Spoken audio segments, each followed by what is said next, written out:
going on, everyone? Gonna watch people come in. Hopefully, there's still people in the VeVe community that want to have these conversations. We'll see what's going on with everyone. Gotta get settled. Gotta do the pregame stretches here. Gotta get warmed up, do some calisthenics, whatever they're called. We got this. Mo, Randy, Jordan, Jelly Bean, Tonka, Puddin, Omi Token, Omar. Good to see everyone. Thank you for stopping by on this Friday night. Friday night is prime time for all discussions VeVe and Ecomi. As people trickle in, or if you're watching this back after the fact, if you're not already, please make sure you subscribe so you don't miss any of these conversations, so that you can be a part of the conversation and so that we can enjoy going on this journey together. If you guys wouldn't mind, throw a like up and feel free to leave comments as well. This is going to be an interactive video. I don't want to just talk at a screen for hours. I want you guys to let me know how you're feeling about everything, whether it's up or down. The only thing that I ask is that we keep it cordial. If you disagree with someone, absolutely not a problem, but let's just discuss ideas and not attack people. So thank you so much for coming by. I have several topics that I wanted to cover, obviously, which is why I'm making this video. I don't normally do lives. I haven't done lives in a little while now. It's been a bit, and I think the main reason why I haven't been doing so is that I think people view me in one light, which is totally fine. Um, but I find a lot of times what's happening in the community is that people have preconceived notions of someone, or they put them into a specific box, and regardless of what you're saying, you're viewed as that type of person.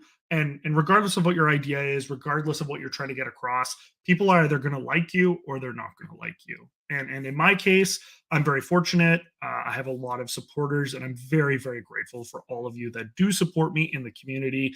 And then I have a lot of people that don't like me as well, and that's totally okay. Whether they have reasons that they believe are justified in their mind, whether they are just legit reasons as a whole, you're never going to win those people over. When someone thinks something about you and they have an idea of you, there's no point in wasting time trying to convince people. And so I've just kind of been doing my own thing for a bit. And I guess I'll start off by saying kind of what I've been doing, and then we can get into some of the comments that people are making in the chat. Um, yeah, I've just been silently collecting. And, I'll put out the occasional tweet letting people know kind of where my head's at and where my mentality is. But it's rough out there right now. And I recognize that. There's a lot of things that aren't maybe going the way that we'd like them to, or at the very least aren't happening as quickly as we'd like them to. And I think that it can get pretty frustrating, and it can weigh on people. And shout out to Stevie Phil, shout out to the Todd Father. If you guys don't follow him on Twitter already, make sure you check him out. I'm not going to pull up his comment on the screen here on the StreamYard, but if you guys want to go check out his profile, he wrote kind of like, I guess, a twit longer is what you'd call it, about kind of his feelings of where he was at. And, to hear someone that I've known for a few years, that was one of the first people I had on my channel that's always been very bullish on VeVe and Ecomi, come out and basically admit, I'm over leveraged, and I might be struggling a little bit right now. I thought that was really awesome. And I think that the response that I saw from a lot of people in the community towards him was really awesome as well. It's unfortunate, but we've seen a couple of the OG supporters of the community who really had their hearts in it and were here for the right reason kind of lose track a little bit recently, or maybe lose some of that conviction. Biscuits as well is great OG in the community. And unfortunately, she recently made an announcement that she was kind of moving on, at least in the interim, because she didn't like the way that things were going. And, it's understandable. Like I said, it's reasonable, and I don't blame people for that. People are struggling. I struggle sometimes too. I go on social media and I read a lot of the things that people are saying, and I try and be positive because I'm just generally a positive person, and put whether you want to call it a spin or what, but I try and look at the bright side of everything. Hey, something went wrong. Let's find the positive in it, learn from it, move forward. And it's been getting a little bit harder to do that recently, if I'm being honest. There seems to be a lot of things that are piling up. And I think that if we were in a bull market right now and everyone's vaults were up 5, 6 figures and Omi was up and all this stuff was going to the moon or whatever, I think people wouldn't be too much bothered by it. But I think when there's nothing else to talk about, you generally latch on to the only things that are available. And unfortunately for us right now, that's more of things on the negative side. So, I've addressed it a bit on Twitter. I've had some conversations with people, but um, I'm kind of changing my direction as to how I kind of address these things. Normally, I'd either just keep quiet or I'd only kind of focus on the positives and whatever. And I think if you guys look at my channel history and see the last 5 or 6 videos that I've put out, I think I'm a little bit more grounded in kind of how I address these things now. I think I might have been doing people a disservice by maybe being overly positive, and maybe I should have grounded myself a little bit more. So I'm kind of learning that about myself and kind of reflecting and taking this time to take it all in and take people's feedback and kind of decide, how I want to present myself moving forward. And so I don't think that I do anyone a service by not addressing things that aren't going well and aren't focusing on things that need to change. So as we get into this, obviously I'm curious to hear all of your guys' thoughts on the things that I'll be talking about. Um, and yeah, you can let me know kind of what you guys think. Where's your guys' headspace in right now? And it'll be good. So yeah, shout out to Omar, Keith, Slider, Pixel Trader, Jake, everyone at Comey Skywalker. It's cool to see a lot of the OG names that I've seen. Justin, Michael, Ricky Tan, like a lot of the people that have been around for a while now, and it's cool to see the people that have supported me here for a while are still here to whatever respect in the community. So, good on you guys for sticking it out. Obviously, we all hope that we're rewarded for it in time. So we'll jump into it. But shout out again, Dale, Keith, VeVe Zombie, everyone. You know,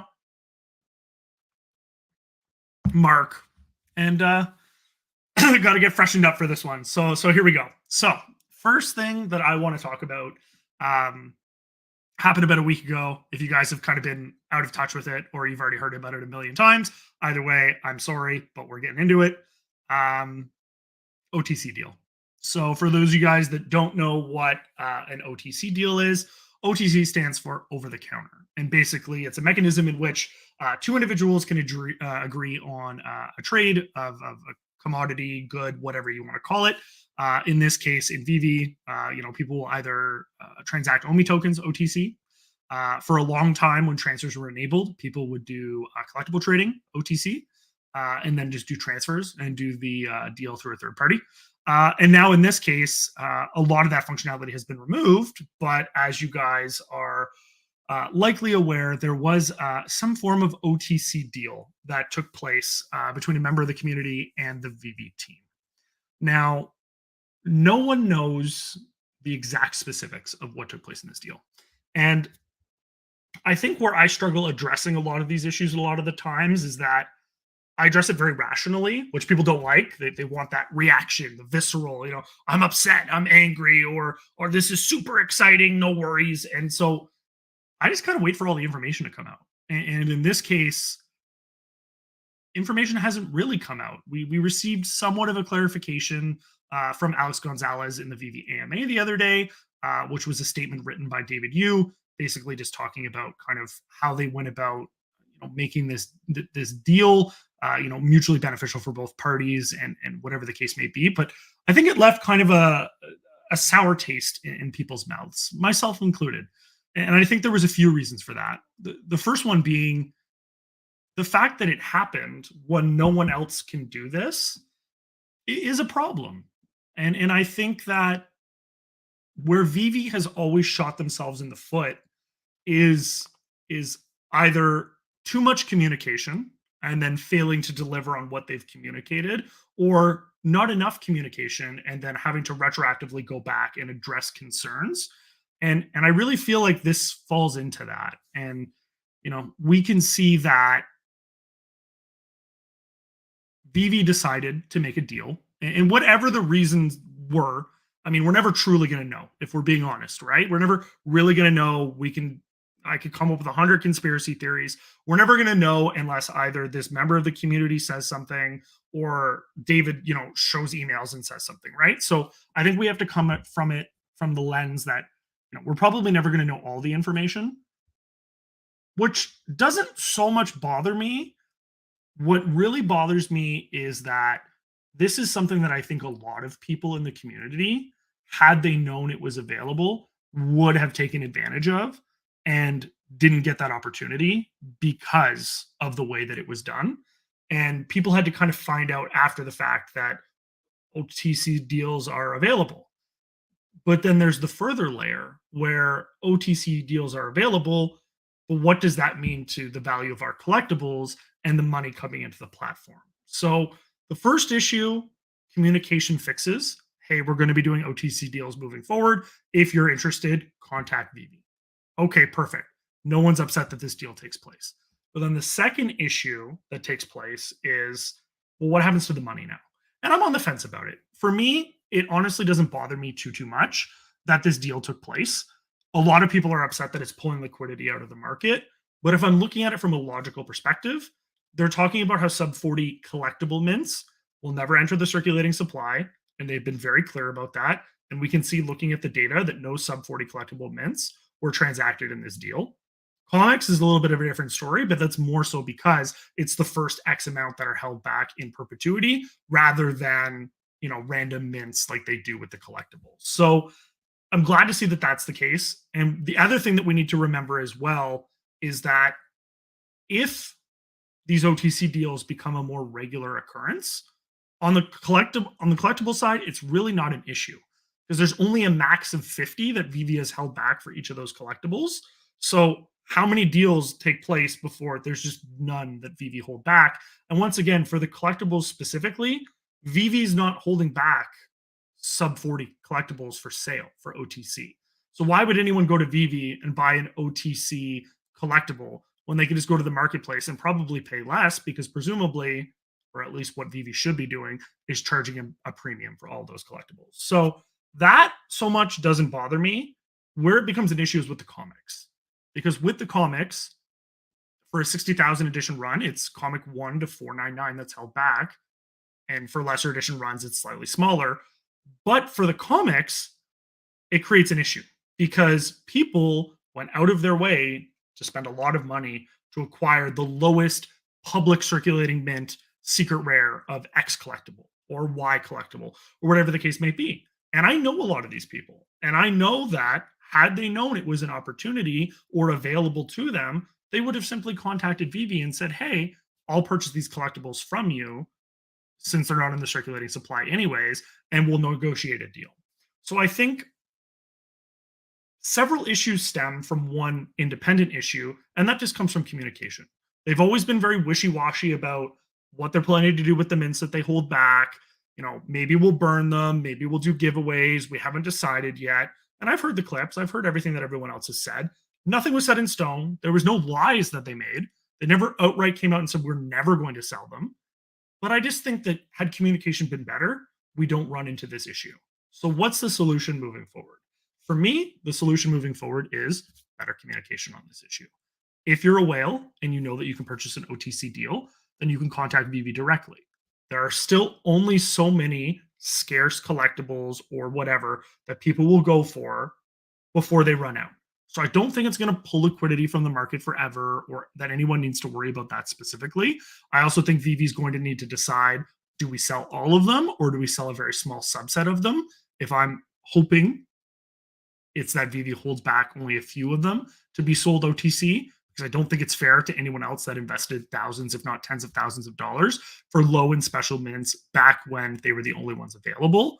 So it's about keeping your community happy by keeping the intentions of what you're announcing in line. So that's kind of my thoughts on that. I don't know if you guys have any thoughts on what you see them doing moving forward, if you'd like to see them do anything differently, if you're upset that an OTC deal took place. Once again, I'm not upset about the concept of OTC. I think it's an interesting opportunity for the platform. I think where I understand the community's frustration is that it wasn't communicated effectively, and then it doesn't seem like it was presented equally as an opportunity for everyone. shout out to Mitch and for the rest of the team for addressing that in the most recent AMA and indicating that they're going to come up with a more formalized process with how to deal with OTC moving forward. And I think that that's what needs to happen. As long as everyone is on the same page, I mean, I'm never going to have enough money to go for these OTC deals anyways, but at least I know what is expected, and all the whales that do have the amount of money know what to expect as well. I think that that's really important. Justin says Binance suit US government finna stack their bags one more time. Yeah, they're selling, I think, the Bitcoin from the Silk Road thing. So yeah, that'll be interesting to view. We'll see what happens with that. But I think they said they sold some on March 14th, and apparently it didn't really affect the price at all. I mean, I think Bitcoin's trending up to like 29,000, so not a big deal. But yeah, interesting thought as well. Ricky Tan says abuse of power. I would love to do OTC deals. Exactly, Ricky, and I definitely share that sentiment. I just think everyone wants to be aware that it's available. Only Token says VeVe owns a business; they can do things users can't. People's entitlement is the issue. It's a great point. OmiToken.eth. At the end of the day, you're right. The terms and conditions preclude individual users from doing transactions, but they don't stop the business from doing specific things that others cannot. And that'll actually come up in the next thing that we're going to be discussing. So thank you for mentioning that. It's a good point. Lyndon says VeVe can literally launch a Google campaign and refuse to do so. Yeah, I agree. Marketing is something that needs to happen. And I think that we're trending in the right direction by having the utility in place and having the app at a place where we can start onboarding new people. I think they need to do a few things in order to do that. One of which is that they need to have the waitlist and queue system in place, which has recently been uploaded to the platform. That is something that we need to see so that we can make sure that it's not a bunch of bots that are just entering the platform. And that'll kind of be addressed as well through the Master Collector program, making sure that you earn points in order to enter drops, etc. I think as well, removing the barrier of KYC for people just coming onto the platform, trying to check things out for the first time, I think is going to be really important as well. And then just making sure that the proper utilities rolled out on the platform in order to not just give people a reason to come, but give people a reason to stay. I think that that's the major disconnect that we see right now with VeVe is that they have all the IP in the world and they give people a reason to come for the IP. They don't give anyone a reason to stay, right? There's no rewarding collectors through the Master Collector program. There's no utilizing OMI within the platform currently. There's no utility for the collectibles outside of obviously the AR features that you can use in the platform and kind of janky building. But once we see things like the VeVe show homes coming out, I believe beta testing they indicated in the AMA is coming out the second week of April. I think it's going to be really cool. I think it's going to be a huge kind of push for the community where we can see these things coming out in real time. Whoever gets access, I'm sure will share it with the rest of the community. And it'll just be really cool to kind of see that all these things, these soons, these whens that we've heard about people talking about for so long are actually coming to fruition. And actually, one of the comments that I got on this post when I mentioned that I was going to be going live tonight on Twitter, people indicated that that was their biggest frustration. We talk about all these things at AMAs all the time, but what's tangible? What have they actually delivered outside of, hey, here's our plan, here's our plan? And I agree with that. You're right. At the end of the day, the VeVe first show home was a Q1 priority. Sounds like it's going to be rolling out 2 weeks late, which whatever, another missed deadline, 2 weeks for something like this. I'm not going to lose any sleep over it, but I get it. In the AMA directly, what did they announce that's actually tangibly here that they're discussing? And the answer currently is nothing other than the queue system, which as of today rolled out on the app as Mitch indicated that it would. And I think that that's going to be the biggest change that we see moving forward in a lot of these community updates is we may get whens and soons, but the whens and soons actually come rather than, hey, we're working on this, and then you don't hear about it anymore or something gets delayed or whatever the case may be. I've been really impressed with Mitch and the rest of the team recently on how they're delivering on these features, how they're keeping us in the loop when there's delays, taking accountability and responsibility and explaining why these things are happening. And for some people, like I said from the rep, it won't be enough for them no matter what it is. But I think for the rest of us that are here, that believe in the project and are here for the right reasons for the long term, it's nice to know that we feel valued and that we're being provided that communication, even if we're not necessarily entitled to it on everything, which is something that I'll get into on another point soon, but it's nice to see. Dr. Tito says, what do you believe are the main reasons the OMI token is under taking away external factors of the current global market? What can team do to improve the current downtrend? Exactly what I just said. Deliver on the things that they say they're going to deliver on. At the end of the day, we can have the most hyped AMAs, most hyped videos that we ever can. I could sit here and tell you, guys, we're going to $1. It's going to be great. But like until we actually see something, it's not going to matter. Now, traditionally in crypto, it's the promise that causes the pump rather than the actual delivering of anything. But the problem becomes is that our community has been here, the core has been here for such a long time and have seen so many delays historically that they're kind of at the point now where just telling them something is not going to be enough to get them excited. And I actually had a couple of people reach out to me and they said, "Hey, why does sentiment seem so low right now? Like the AMA was incredible. It was one of the best pieces of information that we got. They talked about interoperability for the first time in a really long time, which is something that we're going to talk about later. They talked, waitlist is rolling out. We have VeVeVerse updates and information. OMI token is being, a focus of Q2. What's going on? And the thing is it's just not here yet. Our community doesn't work that way. Our community needs to see it. They need to know that it's being delivered. And then once it's delivered, they can get excited about it. So I think that that's the main thing that they need to do is they need to deliver on what they're working on. And once they deliver on what they're working on, people will in turn become more excited about it because they can actually use it. It's tangible. They can feel it. So that would be my feeling. Slider says VeVe needs a sole communications officer that everything gets run through, so everyone has the same info and they can get the message out to the community in a uniformed way. I think one of the issues is um, there's such a large company now, and I agree with you. I think that the communications need to be more streamlined, but at the same time, you have Ryan who they brought on who does his best to get the information out through his socials by jumping in spaces. You have Alex as the lead marketing guy who puts out information. And then, occasionally you'll have an AMA where Reese or Mitchell put out information. So I agree with you. I think that the information is a little sporadic, but at the same time, um, there's a lot of places they have to cover it on. And then this is the problem, and I actually mentioned this to them. Actually, I tagged them in a post on Twitter. I said, we have this official Discord, but everyone that I interact with is on Twitter, right? And so why do we have no official representation on Twitter? We have Discord mods in this whole thing, but on Twitter we have no one. We have people that host spaces just voluntarily that talk about the community all the time, and they're great, but it's not official. So yeah, I'd like to see a little bit more streamlined communication on that as well. I agree with you. That is something that could be improved for sure.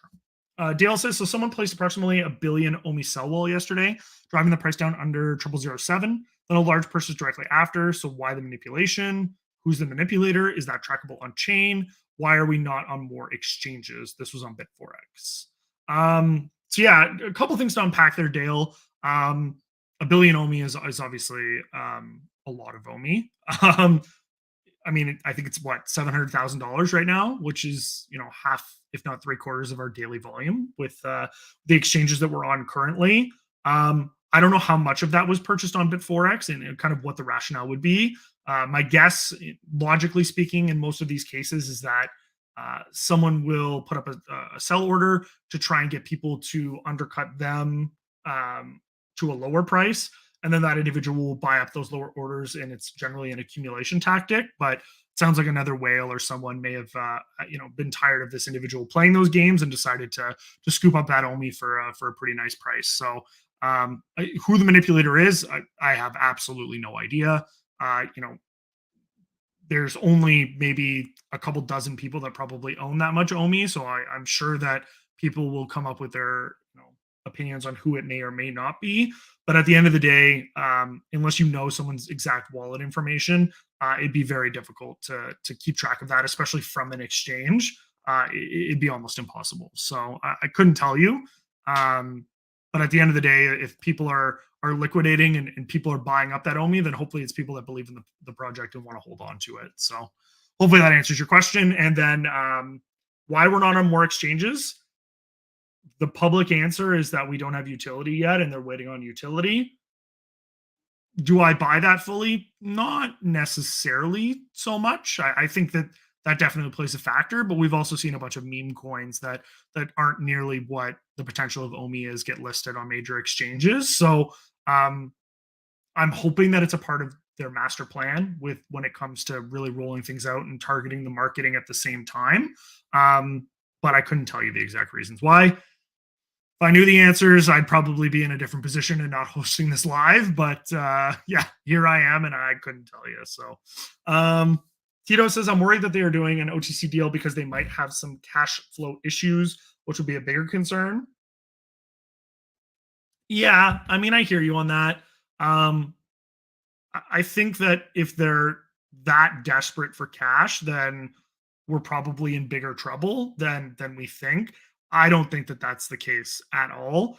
To me, at least, I have no idea on the gem front or whether there was a deal with the bank account, but to me, it looks like they just kind of swapped pieces. And that's one of the pieces that doesn't really make sense. It looks like it was a trade. It doesn't look like any money exchanged hands. It looks like, one guy sent a bunch of stuff one way and one guy sent a bunch of stuff another way. Um, and so I don't even know that VeVe made any money from this. If anything, they might have lost money because presumably, I'm assuming Marvel and Disney and any of the other licensors that have a licensor fee would want to be made whole with any of the trades that took place. And I don't think that VeVe would risk shortchanging any of their licensors. So chances are it actually cost VeVe money rather than making them money. But I'm not entirely sure. Jordan, good to see you, man. Bill, good to see you. Before I get into more comments there, OG Vault says, I wish I could afford an OTC deal. Yeah, me too, man. Me too. I want to get into the next issue because I promised myself that I was going to be level-headed. I wasn't going to be a moon boy in this conversation, and I really want to address this as well.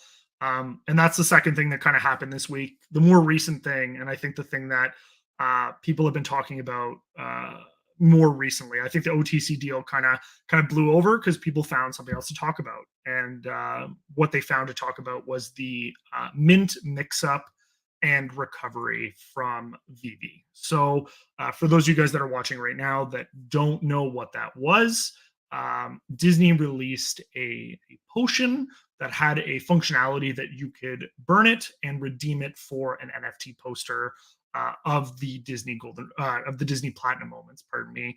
And this was a new mechanic that they had introduced to the platform.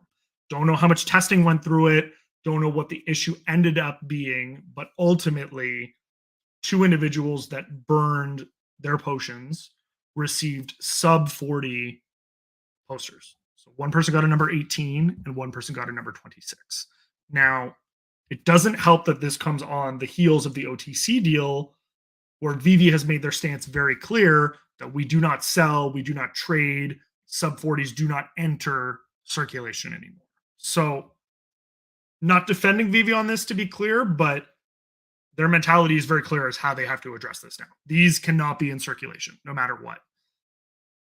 Now, how they ended up handling it was that they ended up taking those mints from the individuals that had minted them, replacing those mints. One person got a number 43 and one person got a number 44. And they additionally credited these individuals' accounts 250 gems each for the inconvenience. Now, of course, immediately the community was very upset, and rightfully so.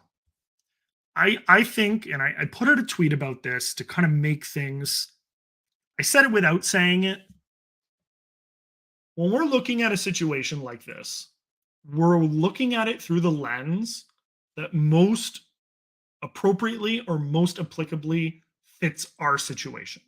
So we have a lot of people in VeVe that are Web3 individuals. A Web3 individual is someone who is very decentralized, very crypto-centric, very much self-custody, self-ownership. And someone that looks at this issue through that lens is 100% correct in saying VeVe is not a Web3 company. This is not something that happens in Web3. And the purpose of NFTs is to prevent something like this from happening. It shouldn't have happened. And the response that VeVe took was not appropriate based on that fact. And looking at it through that lens, I agree with them.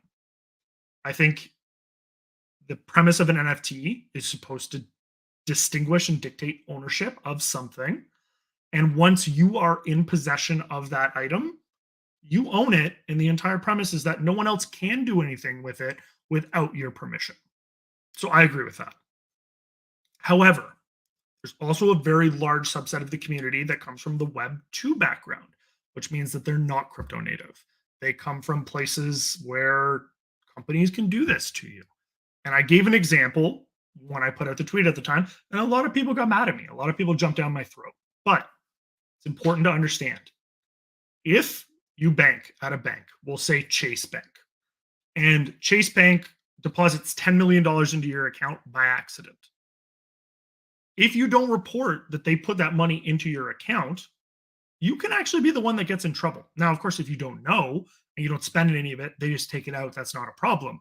But if I get $10 million deposited in my account and then I go, jackpot, and I go and spend that money, I can actually be held criminally liable because I should or ought to have known that that money did not belong to me.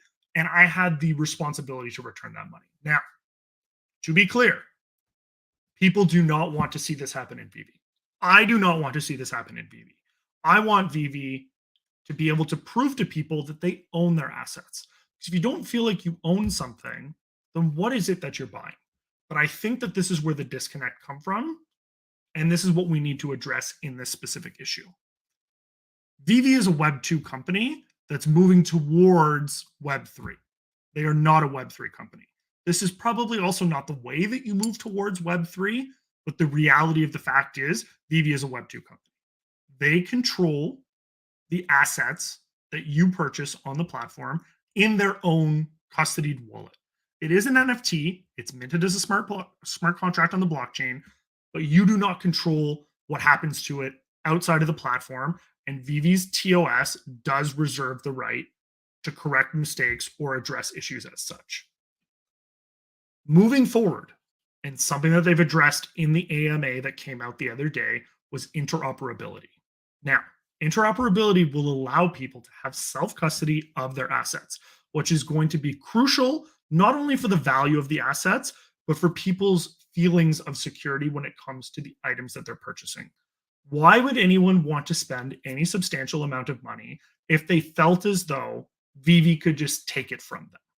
So I've had a lot of people ask me, why is it that I feel comfortable doing this and why don't I worry about it? Well, for one, I'm aware of what the VeVe TOS states, and I make sure to go out of my way not to violate any of them.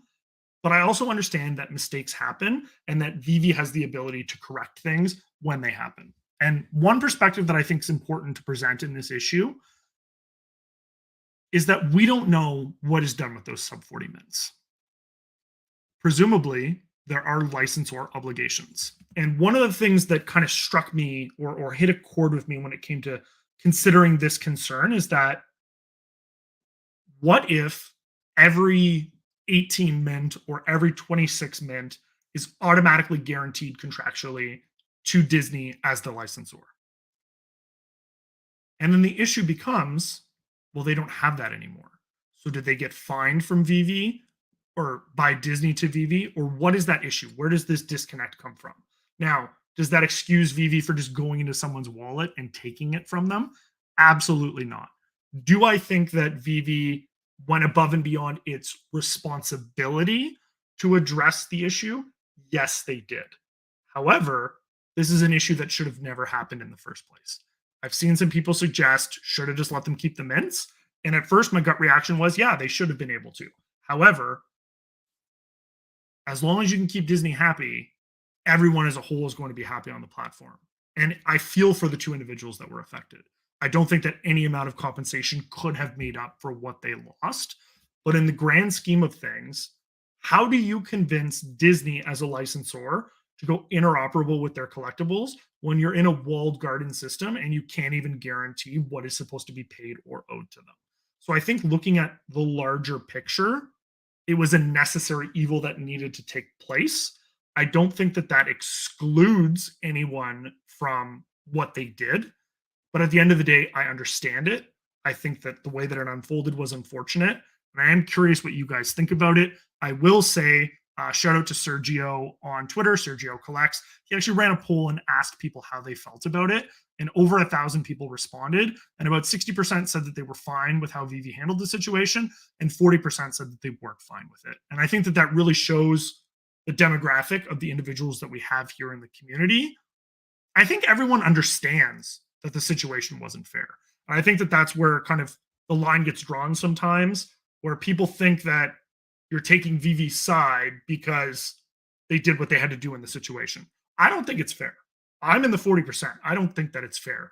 But I can also think that something's not fair and understand why it had to happen. Even if I don't like it, I can understand it.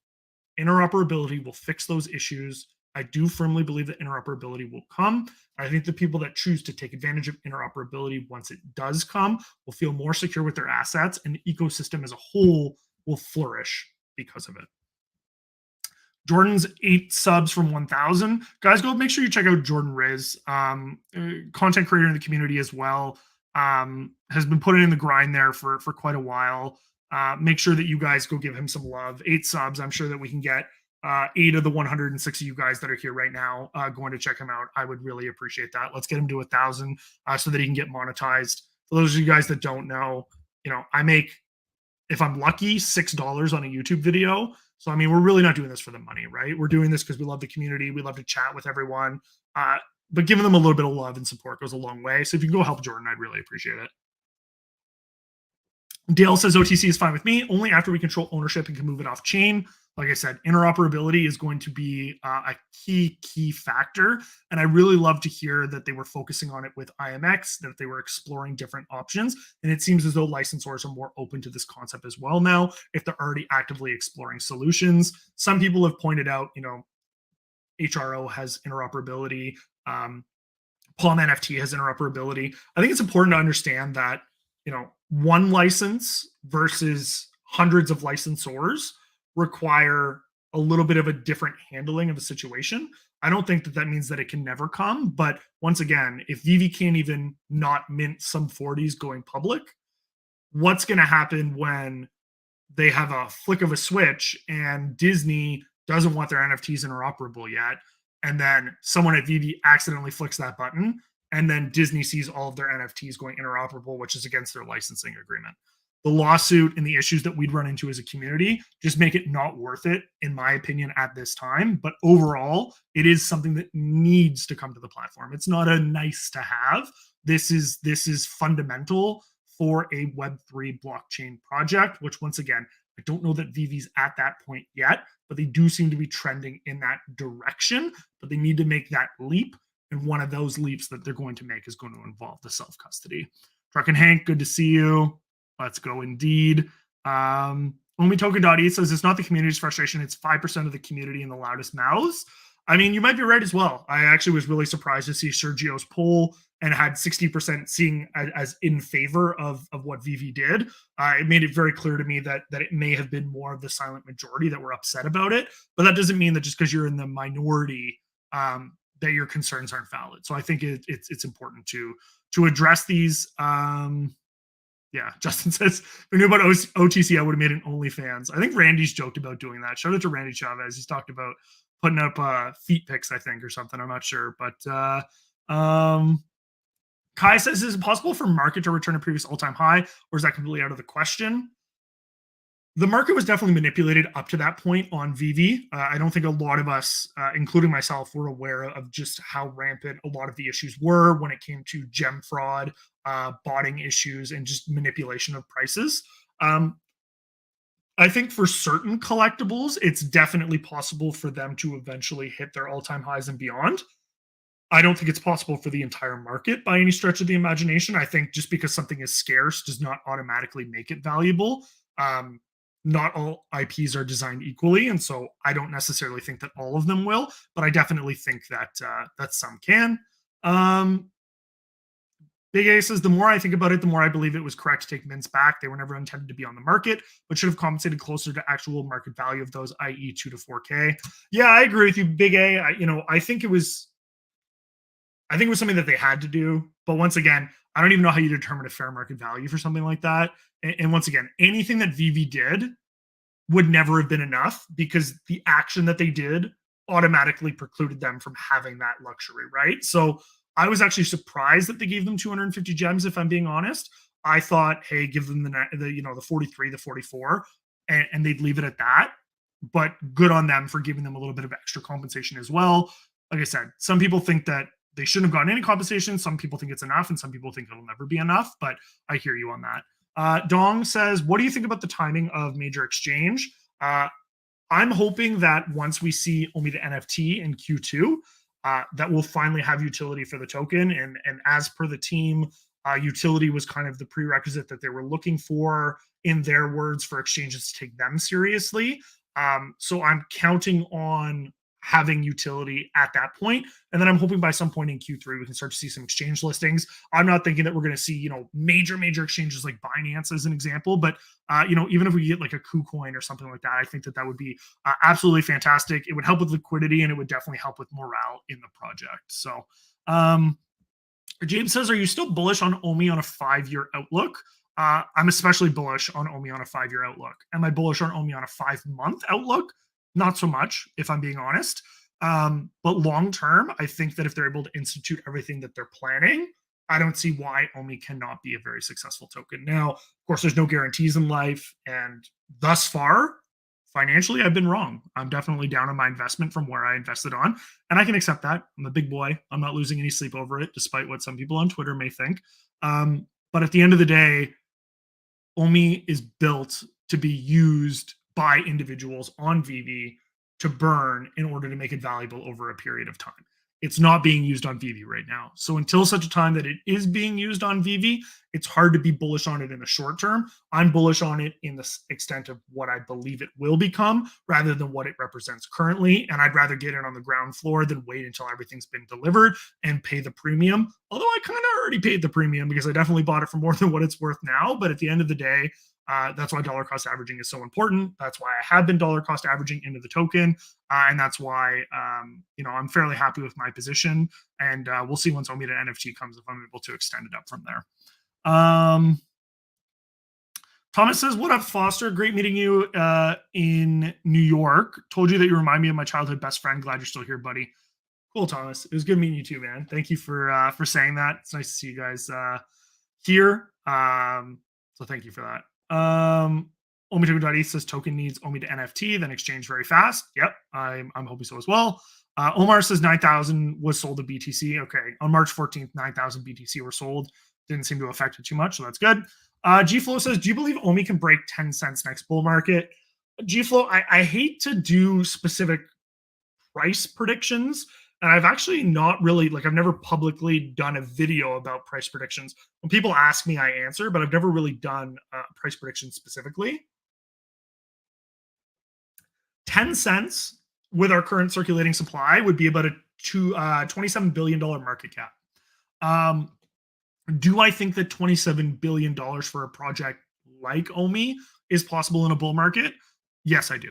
I think with the right utility, it's certainly possible to hit that market cap. And then, of course, if you account for any token burning, as well as tokens being locked up via staking within the system as well, nothing is impossible. I, for one, would be very, very happy with 10 cents. 10 cents is actually beyond my long-term goal for where I'd like to hit for my own personal financial situation. So I'd definitely be very happy with 10 cents. Whether it hits it or not, I couldn't tell you at this point in time because there's no metrics other than a feeling, right? We're not seeing any burn right now. We're not seeing any utility for the token. So anyone that tells you that they know differently is guessing like the rest of us. Tito says, I don't believe people feel entitled. People have assets in the platform. Many have a significant amount of money in it. So understanding what is happening in that platform is normal to be expected. Yeah, I think people deserve to have answers, especially when there's investments associated with it. That being said, I will say that there is a difference between wanting information and being entitled to information. I think there's a bit of a disconnect when it comes to that in people's minds. At the end of the day, I could want to know something, but just because I buy digital toys from a company doesn't make me entitled to seeing their balance sheets or their contractual agreements and everything that they have going on behind the scenes. I think that it's one of those things that's nice to have. and it's nice that the team does communicate with us and convey certain things. But I think that people misunderstand a little bit our role within the community and what we are, right? Like I'm no different than any of you in chat. Like we're just individuals, right? We don't work for VeVe, we don't work for Ecomi, we don't have this behind the scenes information, we don't have the deals that they have and the information that they have. So it's nice when they share information for us. And I think when issues like the OTC deal did happen, it's important for them to explain themselves, but it's not a legal requirement. It's not an obligation, right? So I just think that it's important to understand that distinction. Well, I agree with you. They should communicate it. They don't have to, but they do run the risk of losing the confidence of their user base and their consumers by not communicating. So that's a decision that they have to make. But once again, it's not, they don't have to. Let's see. Lyndon says VeVeverse was supposed to be out in 2021. Yeah, that was I remember going on the VeVe website and showing my wife, oh look, babe, later this year we're gonna get the VeVeverse. I think in June they said later this year, and hopefully in 2 weeks. Hopefully in 2 weeks, guys. It's been a long time coming. Shout out to any of you guys that were here back in June of 2021. If you guys were here in 21, let me know in the comment section down below. Michael Anderson says it's impressive how he can just talk without stumbling. Low-key trying to throw him off with my comments. The only thing you could throw me off with is your ginger hair and your picture's too small. So it's all good. I can say those things to him because he's actually a buddy in real life. But don't make fun of the gingers. They're valuable people too. Bolshevik says, I know investing in Ecomi via OMI makes sense from a liquidity plus possibly ROI standpoint, but it's so much funner to own the collectibles. Yeah, that's a great point, actually. I got into this project very much for the OMI token. It's what I discovered first. I'm actually coming up to my 2-year anniversary on OMI. I believe April 8th was the first time that I made an OMI purchase in 2021. So I'm looking forward to that, to be able to celebrate that. It definitely hasn't always gone how I wanted it to, but it's a really cool milestone to be able to hit. It's been really cool to celebrate with a lot of the other OGs in the community and seeing them post throughout March about their 2-year anniversary. So, shout out to anyone that came before me, shout out to anyone that joined with me, and shout out to anyone that's joined after and is still here now. It's gonna be really cool to look back on all of these and see whether 104 of us were just completely crazy and lost our minds, or if we were actually onto something. I choose to believe the latter, but time is the only teller of truth at the end of the day. So we will see what happens. If you enjoy the collectibles, collect the collectibles.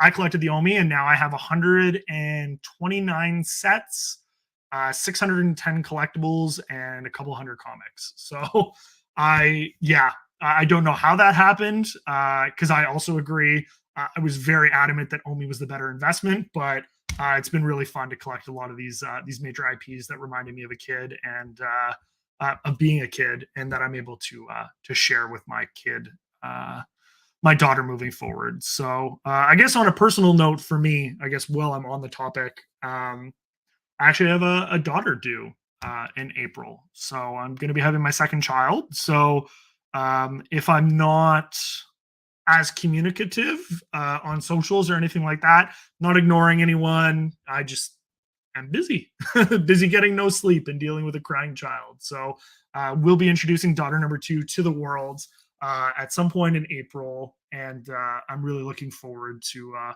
that experience. I do have one daughter now who turns 3 in June, so I feel very fortunate. Sometimes it's nice to take a step back and realize that I'm very fortunate. I'm very lucky. So yeah, not going to get emotional about that.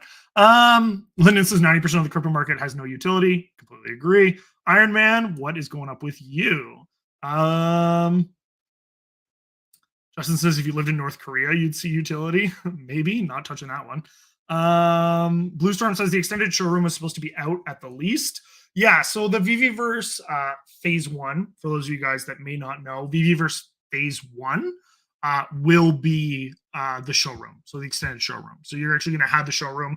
If you guys saw the video that VeVe released from Decon Anaheim, I was actually there with my wife, and I got to see the unveiling in person, and that was really cool. But that showroom is actually what's going to be coming in the next few weeks and going into beta testing. So I'm really looking forward to being able to drop all of my collectibles in. I believe Mitch mentioned in the AMA that they already have 27,000 assets uploaded to it. So it sounds like all the collectibles, you'll finally be able to display your comics, it sounds like, which I'm really looking forward to that. And yeah, that's going to be, a lot to look forward to. So Callum says, what collectibles have you been buying?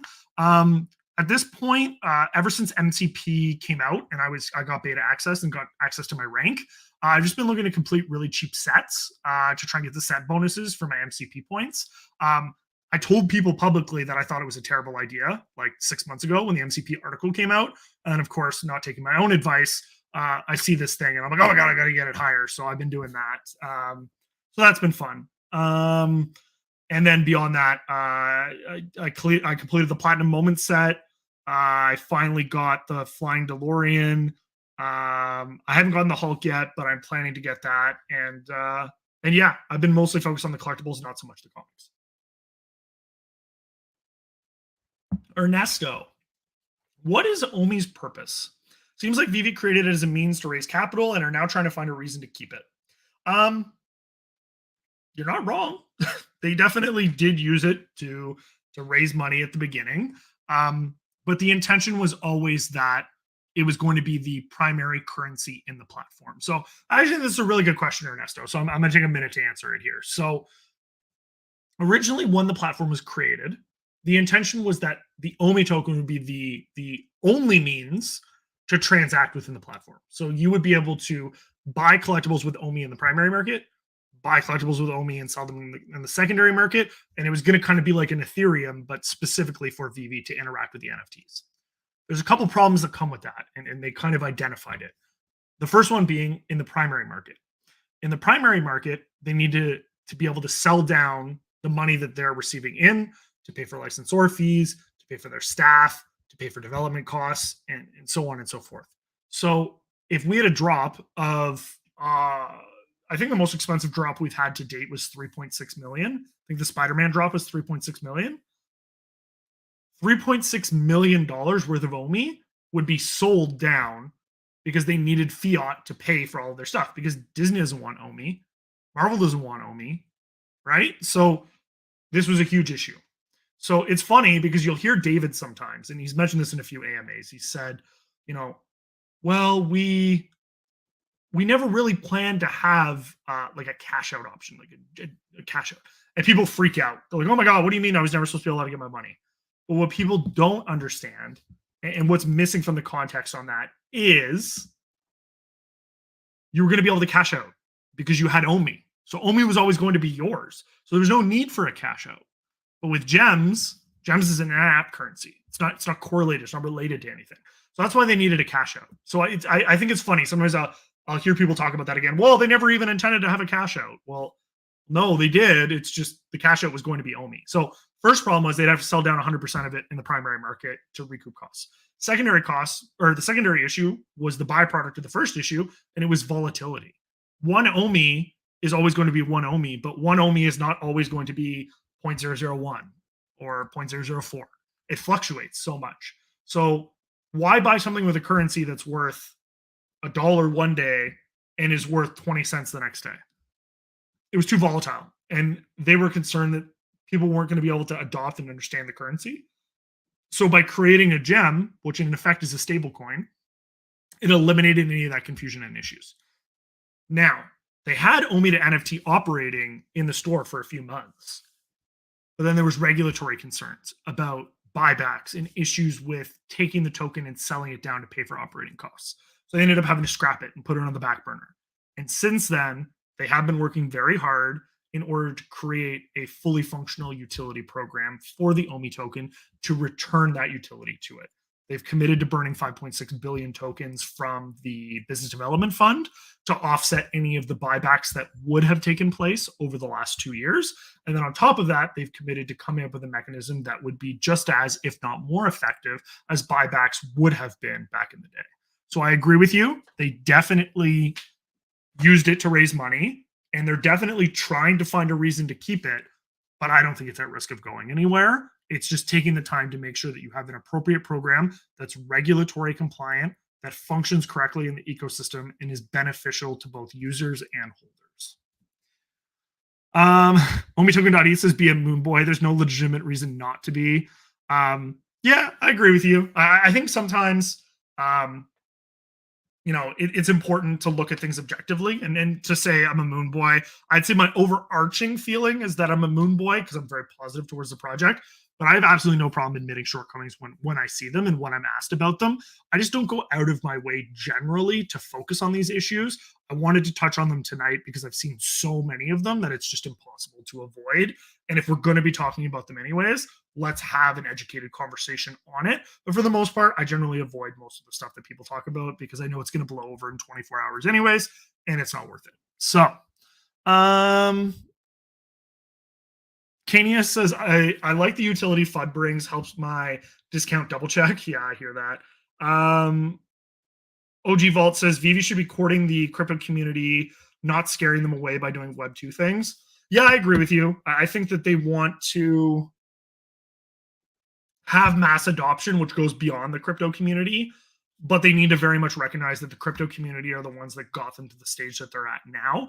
And I don't think some of the actions that they've taken recently have done those individuals a service. And I don't think it's been fair to them.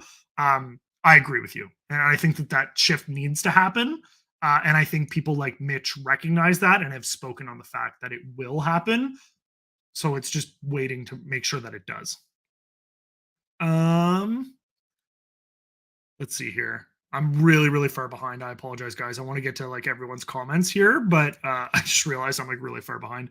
Dale says in the NFT environment, in my opinion, if an issuer accidentally sent the wrong mint number and someone received them, then let it be a bonus to them. You, the company, screwed up. Take the hit. Customer should win. I agree with you. Like I said, if there wasn't probably licensor impacts that were probably pretty large, I think that they would have. And I think moving forward, they're going to have to because especially with interoperability. Once it's in my own wallet and I have the keys to it, you can't do anything about it, even if you wanted to. So I think that that will come. VeVe's not quite there yet, which allowed them to do this. But I think if they've learned anything by this situation, it's to make sure that it doesn't happen again because you will not like the reaction from the community. So, Pixel Trader says, breaks my heart. A bunch of the potion listings are accounts that look like bots. It's definitely possible. I know that there was a glitch on the platform where everyone's picture was just looking up blank. They've since fixed it, so I think the most recent app update probably fixed it. If it still looks like that, I'm not entirely sure. But at the end of the day, like I'll be honest, I landed the potion drop. I didn't tweet about it because I find recently like if you're an influencer and you get excited about something, you get beaten down pretty hard. So I generally don't celebrate my victories because I also landed the Dumbo and I sold it because I knew it was going to go down, and then I just got absolutely shredded for selling. And I'm like, well, yeah, why wouldn't I sell it and buy it back in half? And it was funny because I'd actually put out a tweet the day before telling people what my strategy was. Like, if I don't hit it, it's fine. I move on with my life. If I do hit it, I'm going to sell into the hype and then I'm going to buy it back. And then so people were like freaking out at me and I just retweeted what I had said. I was like, guys, like I literally told you I was going to do this. So you got to remember, like with some people, you're damned if you do, you're damned if you don't. So, Randy says breach.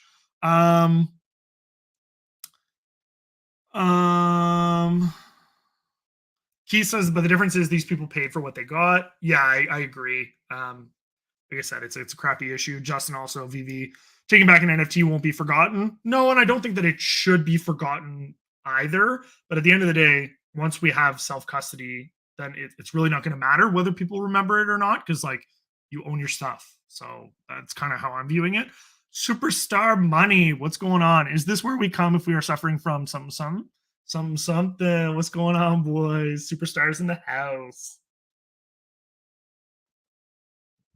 Stan says it is the way you move towards Web3 when you have huge IP. Yeah, you need to warm them up to it. I agree with you, Stan. As much as I would love to have interoperability because I think that floors and a lot of collectibles would be up a lot. Trust me, I think that it would be valuable. I think that you also need to warm people up to it. So I agree with you. I agree with you.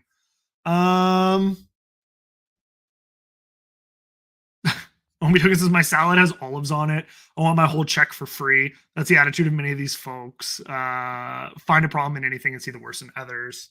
I hear you, man. No, it's everyone's got their own opinion and they're entitled to it. It is, like I said, I understand the frustration, so I'm not knocking anyone. I just think that there's considerations that need to be had when we're having these conversations, and it's not as black and white when you start to consider some of the factors that may have gone into it.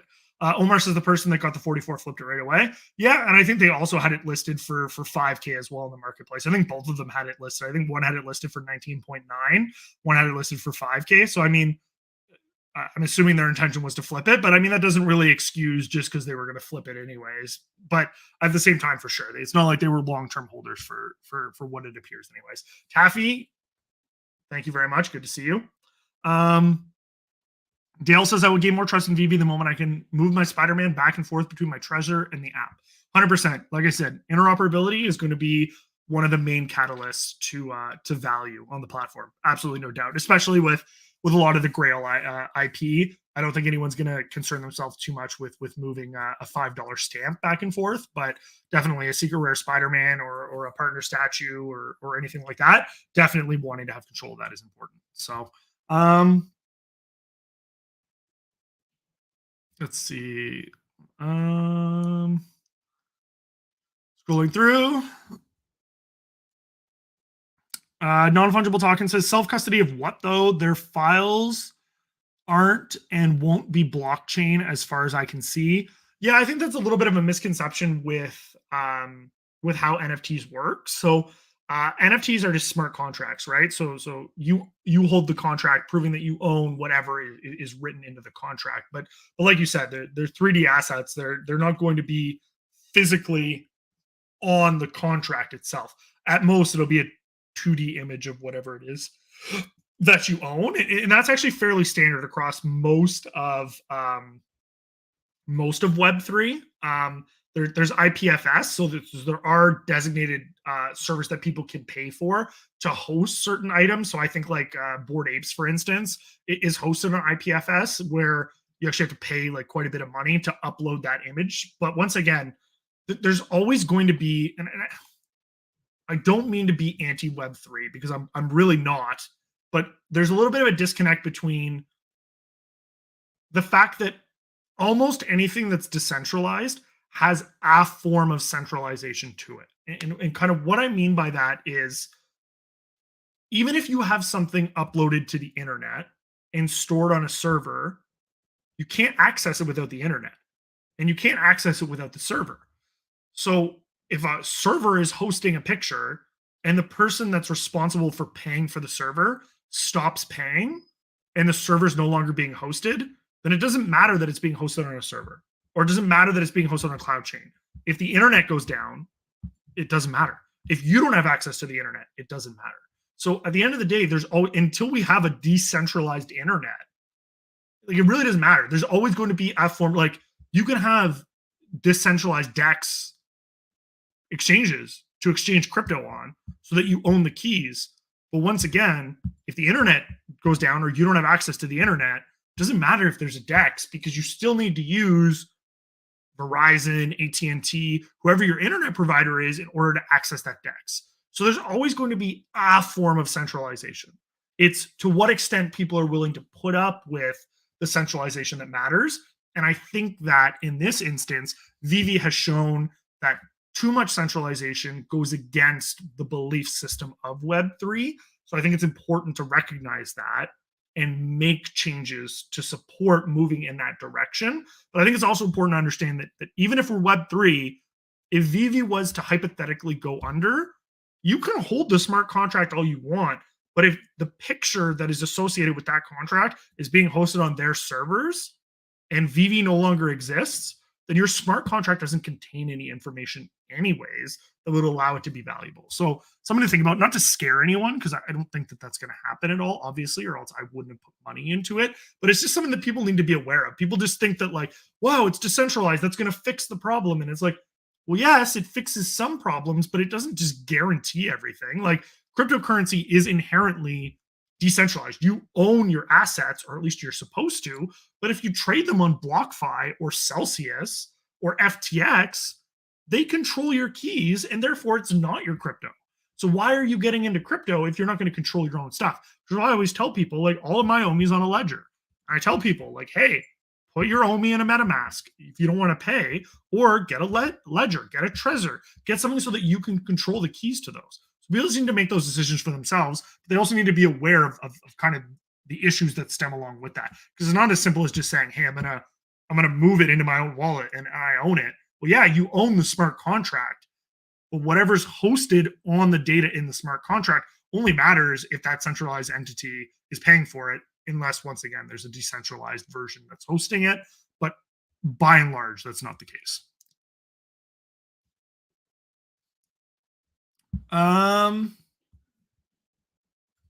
Vance says VeVe did not come close to making up for the mistake, and that's fair. I agree. They may not have. So I appreciate you sharing your opinion. Stan says give the collectibles back, then go back and release the tokens they accidentally burned in the beginning. Oh my god. VeVe could have made this a non-event if the payout had been an extra 0. Make those that weren't affected jealous it didn't happen to them. Yeah, you may be right on that, actually. That might not have been a terrible idea. I don't think any amount of money would have made up entirely for it. But like you said, if they had been given $2,500, people would be, crying that it didn't happen to them, right? So no, it's definitely an interesting perspective. Gerald says Foster is always on the side of the big companies. He is a suck up. Is that what you guys have gotten out of this chat? Let me know if anyone else feels that way. I'm actually very curious. I didn't realize I was sucking up to VeVe today, but hey, we've learned and it's all good. Justin says Quid Tech puts VeVe to shame, I heard. Yeah, possibly. West Coast guy says there's a lot of red flags with VeVe and OMI. Yeah, I mean, it's definitely far more Web 2 than I think a lot of traditional people would feel comfortable with. And it's definitely not moving at the speed that people would like it to be. But I hear you. It's understandable to be frustrated. You just need to decide for yourself whether it's worth it or not.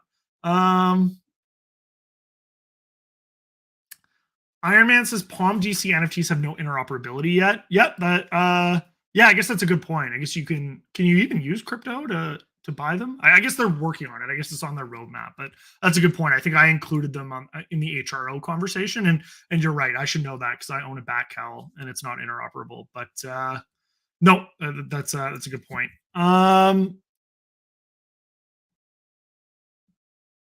Justin says, would you trust your NFTs on VeVe if Justin Trudeau is CEO? For those of you that don't know, Justin Trudeau is the Prime Minister of Canada, and I'm just not going to comment on that because it seems like a loaded question. The Alchemist says, what happens when we have 10 Mickey Mouse in the platform? What collectibles will have value? Invest wisely. I agree with you. I think that's one of the reasons that I haven't fully focused on the collectibles as much as I probably could have is because I've always been confused by this. I mean, Harley Quinn's a perfect example. There's like 8 to 10 variants of Harley Quinn on the platform already.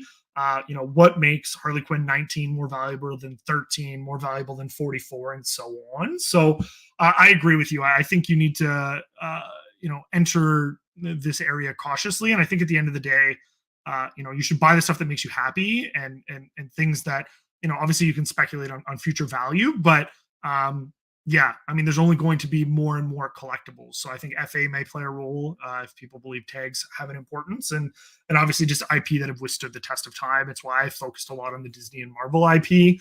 It's why I'm very bullish on the partner statue and why I own 4 of them. And we'll see what happens with them. But yeah. Real Randy Chavez with the hearts. Love it. Thank you. Lori, good to see you, Lori. Great conversation, Foster. Thank you so much for stopping by, Lori. I really appreciate it. C-Spill says, are we still able to view the percentages of what each member hits on the drops? Member, would that be in the queue? Was that when I was referencing the queue? I'm not really sure what you mean by that. Sorry if you could re-ask. Tammy says, great video. Thank you so much. John says, what are the expectations of the VeVe-verse? At first, it's just an extended showroom. So I would taper your expectations to that. If you have the opportunity, go back and look at the video that VeVe released from Decon Anaheim, and you will see basically fully what it is. It's a showroom that you can run around with an avatar in either first person or third person perspective. And kind of just run around, place your collectibles. Hopefully, eventually, you're able to invite other people into your showrooms as well. Make it kind of a hangout, and eventually view it in AR and VR, as well as on headsets and on different devices. So for now, it's just going to be a basic showroom. So I wouldn't get kind of too crazy, but it's definitely, I think, for the first time, going to give some utility to the collectible, to the comics, and it's just going to get people, I think, a little bit more excited.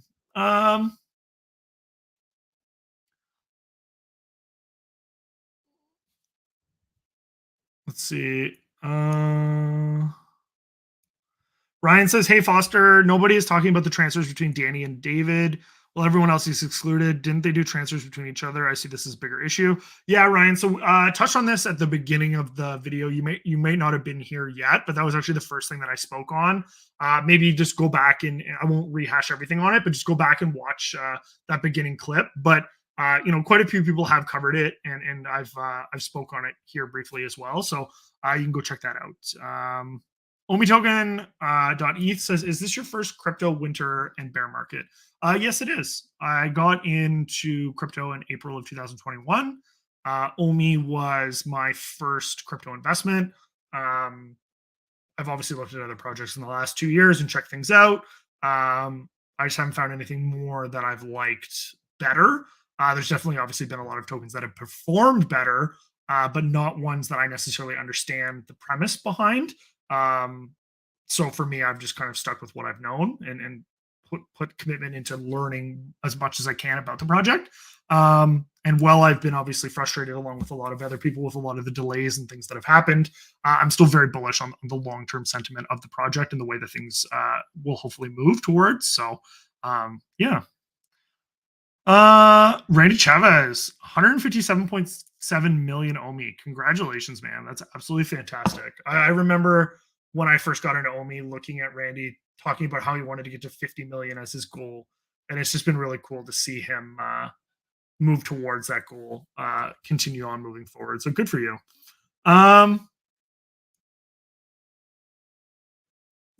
Stances for all the Web3 or death content creators. Why are you on YouTube? Yeah, it's a funny joke, but it is true. YouTube is definitely centralized, but yeah, that's funny.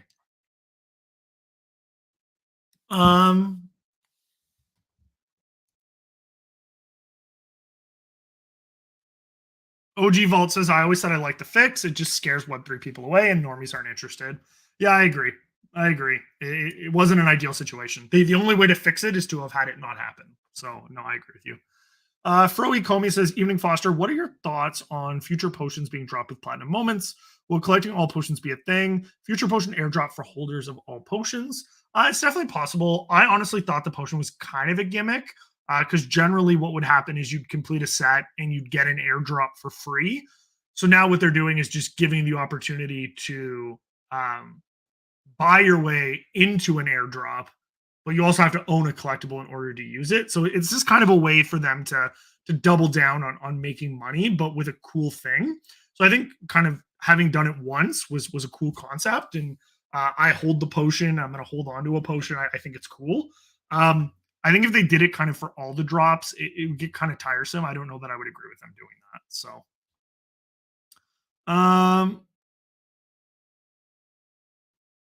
Cedric says, "Any thoughts on implications on OMI of merging OUP and MCP? Would that weaken the utility aspect of OMI?" No, I hope not. I hope the plan is to strengthen it, right? I think the plan really is to create a holistic system that benefits users who are taking advantage of the ecosystem. So whether you're in OMI or whether you're in VeVe, whether you're in both, it'll just give you more kind of ways to participate and be advantaged in your collecting journey, which I think is also going to let them open up things and kind of remove KYC. Because if you're a bot and you've never done a drop before, never done anything, I would hope that if you're someone who's a master collector or someone that holds a lot of OMI, that you would be given some form of advantage over someone that hasn't collected kind of as long. And I know some people may not feel that that's fair and whatever the case may be, but I think we need to somehow balance making sure that we're rewarding people who are collecting versus just rewarding people that are just flipping to try and make money, or the bots, or whatever the case might be. Flickerbits, good to see you. Great stream as usual, Foster. Can you talk about how adding the ability to buy OMI in the web app might affect the price of OMI? Smash that like, everyone. Smash that like, guys. Appreciate it. Yeah, I definitely think being able to buy OMI in the web app, which was one of the utility factors of the OMI utility program, will be massive, because I think what is missing from the conversation when it comes to OMI utility is the arbitrage opportunities that will exist. So because OMI fluctuates in price so much, and you'll be able to buy OMI on the platform, you can buy OMI when OMI is down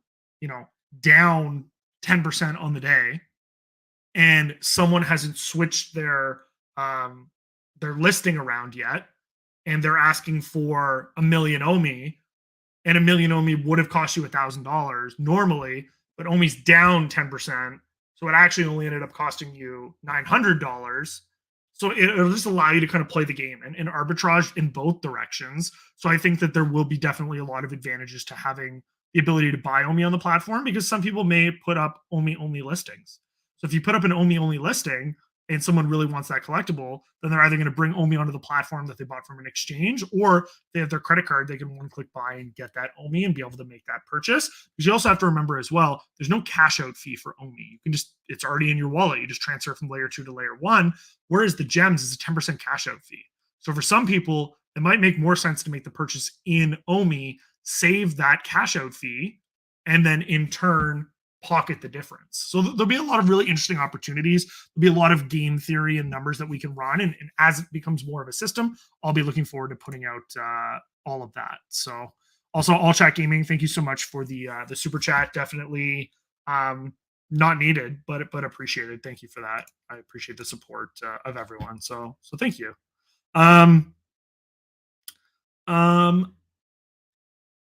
Randy says 10 cents is very possible with no burns. That'd be like a $30-ish billion market cap. Easy when comparing us to Decentraland and Sandbox from last bull run. Yeah, I agree with you. Definitely possible. Dale says BTC to 100,000, OMI to 4 cents. Rising tide raises all ships.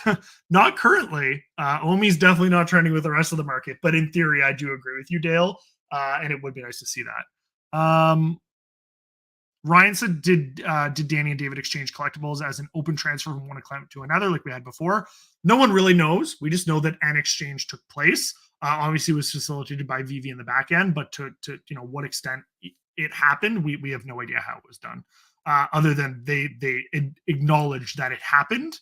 No other information has been made publicly. Justin says, don't get price predictions off YouTube. That's what I've learned. I mean, they're only wrong until they're right. I'm still waiting on $10 OMI. So don't knock it until you try it, Justin. Don't knock it till you try it. Thomas has been here since March 25th. Just had your birthday. Happy birthday, man. Congratulations. Tammy's not June of 21, but September of 21. Appreciate the content. Appreciate you, Tammy. Thank you so much. Big A, 9 days to my 2-year anniversary. Wow, you're just right before me, man. Congratulations.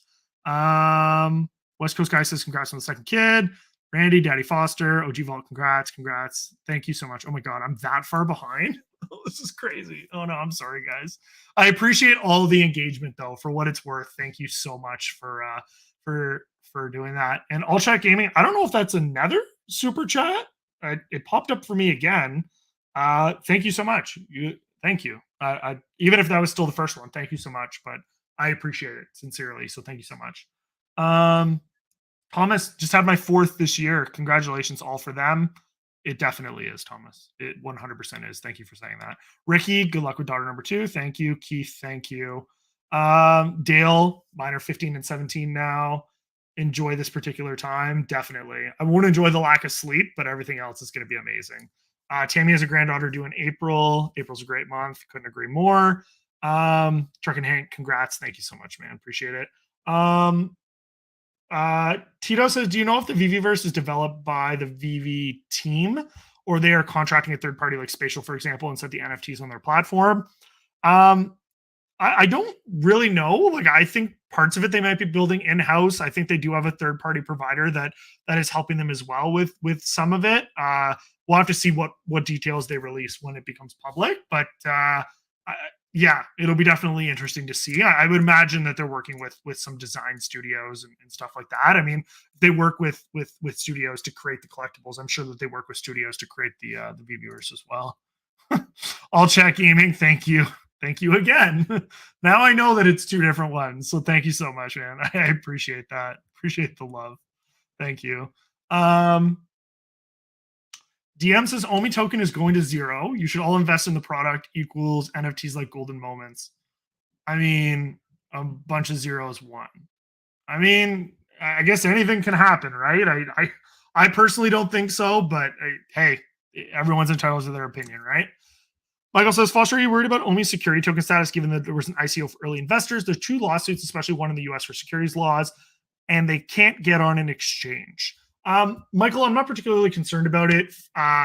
First of which being the ICO wasn't offered in the US, so it wasn't available to US citizens. Now, that doesn't necessarily negate the fact that it could still be classified as a security. But like we saw with the library token, even if they generally classify the initial offering as a security, which they did in libraries case, they'll charge them a fine. And then moving forward, they've indicated that all the transactions that take place with the token are not securities. So, I mean, worst case, I think that Ecomi would get fined. And even then, the absolute worst case, which would be a disaster for everyone that lives in the States, would be that the Omi token wouldn't be available for anyone in the States, right? Because US securities laws govern the US, the jurisdiction, but it wouldn't affect anyone else that lived anywhere else. They also wouldn't be able to get listed on US exchanges. But once again, I'm not too worried about that at all at this time. If anything changes, I'll let you know. But for now, I'm not worried. Chiku says, what happened after we burn all reserve wallet? Nothing, realistically, because we're not doing buybacks anymore. The reserve wallet was purposed for buybacks, and that's not happening anymore. So for my purposes, I haven't looked at the reserve wallet in about 6 months now.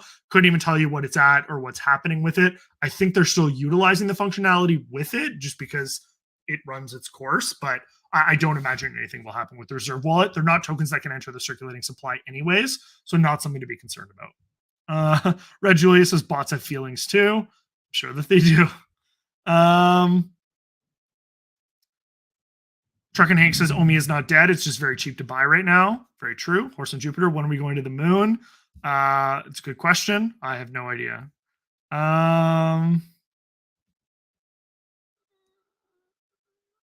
Meta Lemon says Cake Guy Foster's been okay here, and I disagree with him a lot. Yeah, we've definitely had our differences in the past, but yeah, like I said, I think it's just the lens that people are looking at issues through, and that's generally where a lot of the disagreements come from. So thank you for stopping by the chat and sharing your thoughts. I appreciate that you feel that I've been pretty reasonable about things, which I'm working on doing more so moving forward. So do Canadians eat a lot of cheeseburgers? We eat a lot of poutine, a lot of beaver tails. We like our maple syrup. Yeah, I don't know. I like burgers, but I don't know if Canadians as a whole eat a lot of cheeseburgers. Michael, yeah, we already talked about the reserve wallet. Okay, so actually, this is a good thing to bring up with Michael. The OUP roadmap doesn't address how circulating OMI can be burnt from gem fiat purchases. So gem fiat purchases do not burn any OMI, nor do I think that they would, because then you'd have to kind of double value the same dollar, and the gem is 1-to-1, so you can't really add additional value to it. Gems will burn as a byproduct, kind of. So I'll basically give you the example. So you use a gem to buy something on the secondary market. The fees that VeVe will take will enter the OMI to gem pool, and then you can use OMI to buy those gems. and you'll actually get a little bit of a discount depending on your staking level to get those gems. So in turn, while the gems aren't burning from fiat into OMI, you're still burning OMI because you're using the OMI to buy the gems, and 100% of that OMI is burnt. So you're still repurposing the same gem more than once, and it's still backed one-to-one by VeVe, but buying gems with fiat in and of itself will not automatically burn OMI, if that makes sense. Molly says, hope your second child and your family are doing well now. Yeah, my wife's doing well. She's 37 weeks pregnant, so it's a little hard for her to do stuff. Her last day of work was actually today, and she's on maternity leave now for 18 months. So looking forward to having her home with our first daughter and kind of getting ready for this process. So thank you for saying that. I appreciate it. Crazy Dan says, hey, Foster, in my opinion, everyone just needs to chill and relax. If we have patience, the bull will arrive soon enough. A great opportunity to accumulate in this ultra bear market. The future looks bright. Glad that you think so. I agree. The future does look bright. VLRM says, do you think we get exchanges in Q3 of this year? I hope so. I don't know so. But if OMI to NFT does come out as a Q2 priority, I would expect them to be adding the exchanges after the utility. So fingers crossed that we do see that. Crazy Dan bought 6 Hulks today and bought 3 more off the market. I think it was a smart move for the future. I think Hulk will do well long term. FA of the Hulk, and I think only 4,000 editions. I'm sure it'll do well. I haven't picked it up yet. I'm going to wait until the price drops a little bit lower because I'm being pretty conservative with my gems. But yeah, Kurzami, what's going on, man? Good to see you. Thanks for stopping by. OG whale in the community. Good to see you, man. Thank you so much. Crazy Dan says, hit the like button now to show some support. Thank you so much for everyone that has liked the stream. I appreciate it. I think we're almost caught up, but thank you so much. All Chat Gaming, thank you again for the super chats again, which are popping up. And Cedric, oh my goodness, I apologize. I guess you put in a super chat that didn't show up, and I apologize for that. I'm just seeing that now in the chat. So thank you so much, Cedric, for the super chat. Thank you so much. Turtle says, great chat. Thanks so much, Foster. Thank you for stopping by. Appreciate it as always. Pixel Trader already kind of talked about MCP and OUP combining. I think it'll make OUP, I think it'll still make OMI just as enticing. I'm sure that they wouldn't actively go out of their way to make OMI less enticing. Why spend all this time if you were going to make OMI not worthwhile, right? So I don't see that being the case. Michael says, Foster, are you currently looking to buy more OMI given you bought so much at a high price and it'd be worth it to DCA at this point? Or are you sitting on the sidelines waiting for actual results? I have been DCAing for the last 6 months or so. I think my DCA is down to 0.0024 roughly, which is still significantly more than what the price is now, obviously. But no, I DCA'd all the way down from I think 0.0073 was my first purchase. So I've definitely DCA'd down quite a bit and been able to accumulate more as a byproduct. Where the bottom is, I have absolutely no idea. I'm not a technical analyst, so I couldn't tell you. But, I'm definitely going to be looking to take advantage of OMI to NFT when it does come out and selling some of my collectibles for OMI to continue to grow my my portfolio on that side for sure. What's my mental state with the project, given that investors are the lowest of lows and we've literally seen close to nothing materially with the project? I touched on it a little bit earlier, but there's definitely struggles. It's frustrating to see that we're not in the position that I think a lot of us would like to be in. But I try and remind myself of what enticed me to get into the project and whether or not I still believe that they can deliver on that. It definitely hasn't happened in the time frame that I would have expected, but I do believe that a lot of the things that they've set out to accomplish, they will deliver on. And I still believe that a lot of these IP will be valuable long term. And I do believe that the OMI token will do well long term as well. So yeah, I'm doing okay. I have my moments. I'm human just like everyone else. I get frustrated by delays. I get upset as well. I try and put my best foot forward on social media just because I don't think it serves a benefit to anyone to be upset publicly unless it serves some sort of value that gives insight into something. But yeah, I'm doing okay, and I hope that you're doing okay as well. I hope everyone that's listening right now or watching this back is holding up okay. You're definitely not alone, and if you need someone to talk to, you can always reach out to me, reach out to friends, reach out to family if you're struggling right now. It's at the end of the day, we're all human beings, and it can be tough for sure. So, um, Justin says first $1 million NFT sold plus cash out on VeVe will pay 300,000 gems minimum in fees. Yeah, I mean, if they use the gems as a cash out, which is why Omi will be fantastic, right? Because they'll be able to save the 10% cash out fee. And if they have Omi stake, they might also be able to save on the fees as well. So you could save on $1 million transaction $130,000 in fees just in that transaction, which goes to show you how, as more people on board on the platform, staking will be very appealing for people, I think. So Cedric says, I need to ask when Twitch. Yeah. So for those of you guys that don't know, I created a Twitch channel, got it monetized, and then just got busy with my wife's pregnancy and just some personal stuff that I had going on. I had made a video, but I had to take a break there for a little bit. Right as I got that up and running, I would like to get that started again. I actually thought about hosting this on Twitch, but I obviously have a bigger following on YouTube, so I wanted the engagement to be there for this conversation and for people to be able to watch it back. But I should get back to that. So thank you for reminding me, Cedric. Chrissy Dan says, congrats on the baby. Thank you so much. All chat says, congrats. I have a 2-year-old. She's absolutely amazing. I love to hear that, man. Thank you so much for sharing that. Tito says, Foster, this has been a great stream. I appreciate your time and candid responses. I think the takeaways from VeVe would be that they have transparency and accountability are key. Have a great weekend. I agree with you, Tito. That's exactly what needs to happen. Couldn't agree more. Gunter says resold. I've seen some information about that. I don't know how much of it is true, if anything. I mean, at the end of the day, from my understanding, he was never compensated at all from Ecomi directly. They would have been tokens that he had purchased himself. Not excusing the actions, whether they did take place, but once again, I kind of want to caution people in general. Like we generally jump on a situation without getting any information, and then we freak out. Crypto Bro put out a tweet. In his tweet, he was very clear about the fact that, like, this isn't even confirmed Reese wallet. Like, we're going to do more research. We're going to do all this.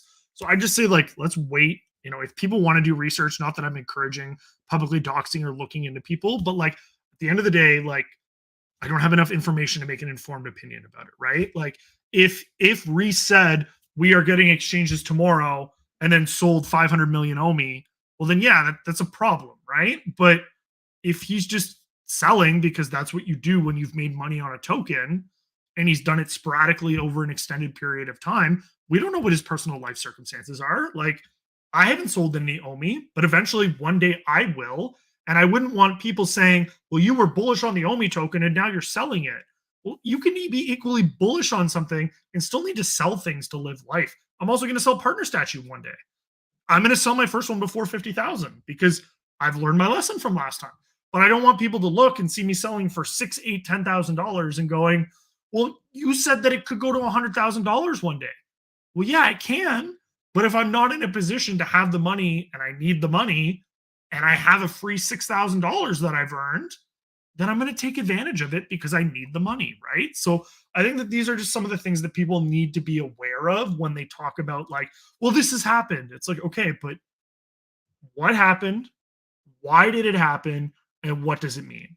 And I don't think that someone that works for the team, that's worked for the team for 5 years, that sold some of their tokens, if it even happened, is the end of the world.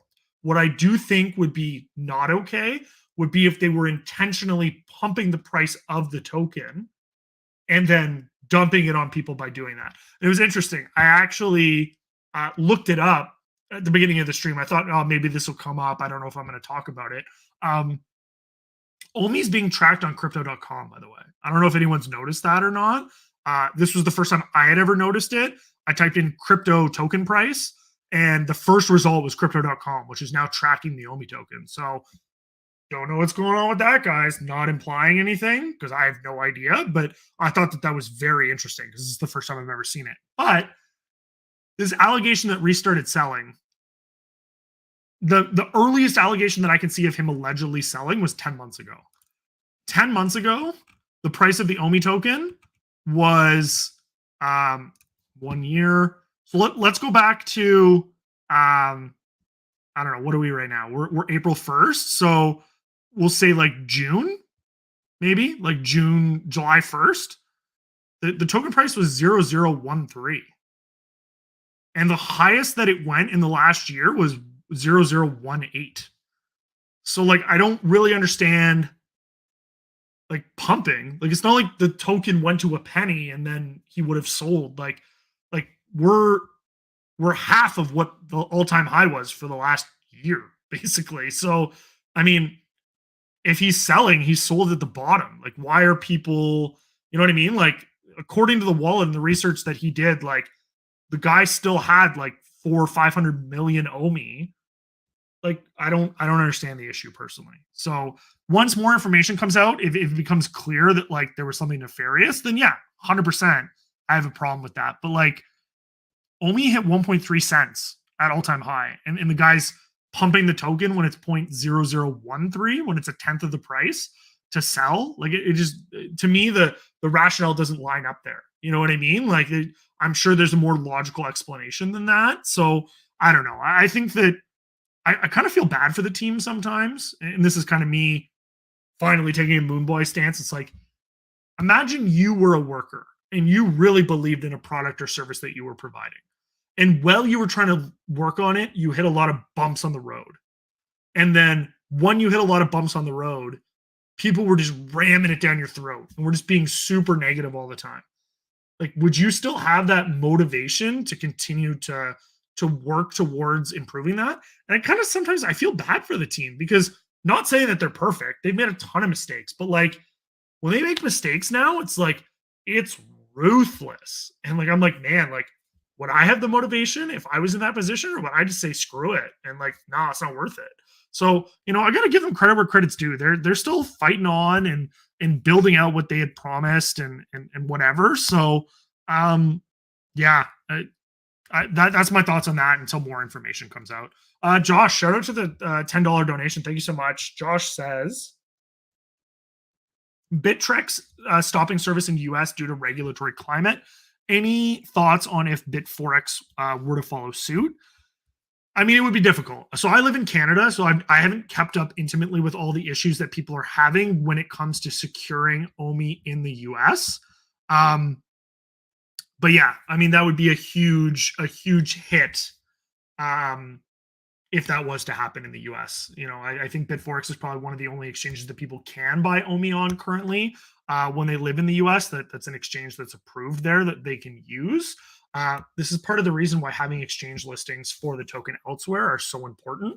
I think that the regulatory climate also needs to improve in such a way that they get regulatory clarity and can start licensing these exchanges to operate.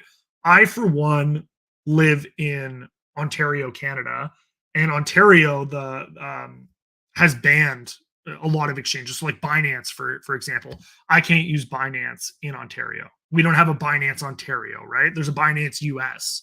There's no Binance Ontario. So like I can't use Binance at all, as an example. So I get the frustration. I use Ascendex personally for everything now. I don't know if Ascendex is available in the US. If it is, it might be worth checking out as well. And if it's not, things like the web wallet and being able to purchase there are going to be important, as well as decentralized stuff as well. Like I think I don't remember if it was Sushi Swap or one of the swaps had the ability to swap Ethereum and other things to OMI. So you should be able to use those as well. I think if there's a law against that, then obviously don't do it. But I'm not aware of it. The slippage might be a little higher. You might not have as much liquidity, but that would still allow you to utilize the OMI token. I don't anticipate huge issues. I'm sure the team is aware of the regulatory climate. I'm sure they keep track and are on top of all of those things. I think Reese mentioned that, they are looking at exchange listings and they are, trying to focus on that at some point. But as Mitch and Reese have both said, the utility needs to come first. So I'm really excited to see OMI to NFT coming this quarter so we can get more of these exchanges so that these issues just simply don't exist anymore.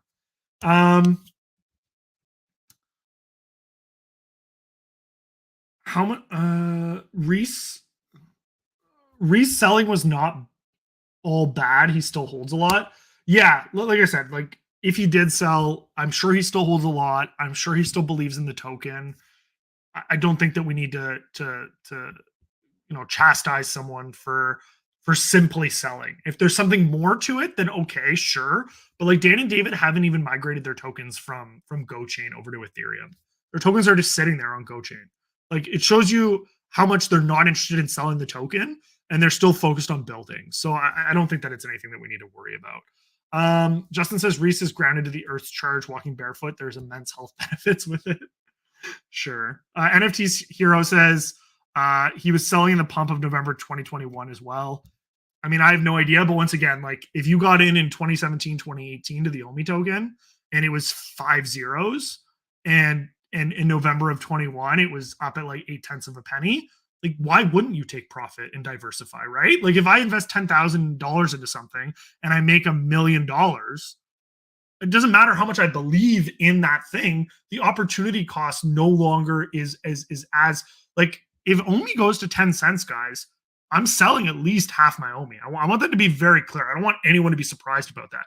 Even if I believe that OMI could still go to $1, because OMI now to 10 cents is a much different landscape than OMI at 10 cents trying to go to $1.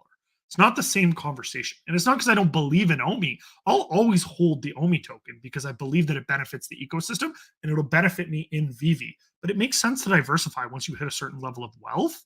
And so I don't think that it's fair to kind of erroneously, kind of hold that against someone just because they were up a bunch of money and sold some. I don't think that should equate or does equate to their belief in something.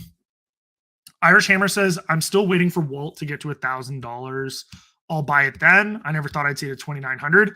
I never thought I'd see it at sub 10,000. So I'm not going to make a prediction. You could 100% be right. I'd obviously be pretty crushed if it went all the way down that low. I'd be pretty disappointed. But it was interesting. A bunch of people were kind of pointing out, it was down at 2.4K the other day, and people were, knocking it like, oh, this is the end of it. And it bumped back up over 3K kind of overnight. So, people are buying at this level. Can the landscape change and will, something happen to make it go back down? It's definitely a possibility. But at the end of the day, like, I believe in it. So, if you believe in it and you want to buy it at a certain price and you want to wait for it to get to a certain price, then you wait, as long as you're okay with knowing that if it never hits that price, you never get it and you're cool with that, then that's fine. Red Julia says it would be Binance Canada. Yeah, I mean, we might see a Binance Canada at some point as the regulatory clarity clears up. I think there's 4 provinces right now that you can't use it in. So we'll have to see. Flickerbit says Uniswap for ETH OMI. Yeah, okay, that's what I thought. Justin says if you don't take profit at 10 cents, something wrong with you. Yeah, for sure. I mean, I'll be honest with you guys, because I try and be as transparent as I can, and then people will like hate on me sometimes, but like realistically, like I'm going to be taking profit before a penny as well. I made the mistake last time. I'm not going to make it again this time. With my dollar cost average being at basically almost 0.002, if I can take profit at like 0.009 or close to a penny, I'm going to do it. But the profit is just going to be my initial investment. It's going to be so that I'm just playing with house money, and then there's absolutely no stress associated with it. So I didn't take any profits last time when OMI was up at 0.008, and I should have. And that was a mistake that I've now learned. I got into this kind of this euphoric state where like nothing would ever go down. It would only ever go up. It's also why I didn't sell Walt at 50,000, because I was like, well, it's going to keep going up. How could it not? And so I've definitely learned from those mistakes, and I'm going to correct them moving forward. Does it mean that I don't believe in OMI if I sell some of it? Absolutely not. Even if I sold some of it right now, it doesn't mean that I don't believe in it. I just may have a bill that I absolutely have to pay and I'm stuck, right? And some people are in that position, and you shouldn't feel embarrassed or ashamed. Sometimes that's just how it works. We can't time these things and predict exactly when they're going to work out for us. We just believe on the balance of probabilities that they will, and so therefore we don't worry about it. OMI Daily Burn. I want the Foster price predictions, the best in the biz. Nah, buddy. You are the numbers guy. You can make the predictions. I'll save the guessing for another time. Raven says, may I ask how much OMI you have now? It's like about 48 million. I think it's a bit more than 48 million. I'd actually have to check. I don't know the exact amount. Haven't looked at it very much recently because I don't really monitor the price, because intraday movement doesn't really bother me. But I think I bought some like 3 weeks or a month ago, and it got me up just over 48 million. I think my short-term goal is obviously to get to 50. Once I get to 50, we'll see what happens. So, Michael says, Foster, knowing that you're a crypto guy, is there a reason you don't invest in stables like BTC ETH to at least gain some financial footing investments? I'll be honest with you, Michael, I'm really not a crypto guy. I'm an OMI guy.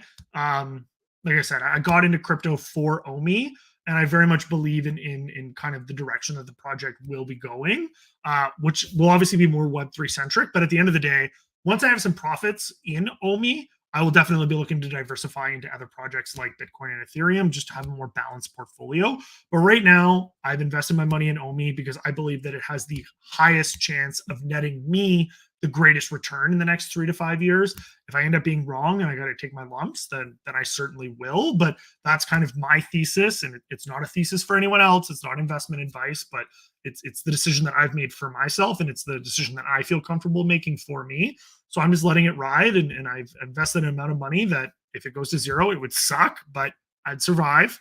And we'll see what happens with the amount that we have. If it goes to a couple million or something crazy, then of course we're going to diversify. It's the logical thing, and that's what people should be doing. Irish Hammer says we are smack dab in the middle of NFT winter. Prices will continue to drop, I think, through 2024.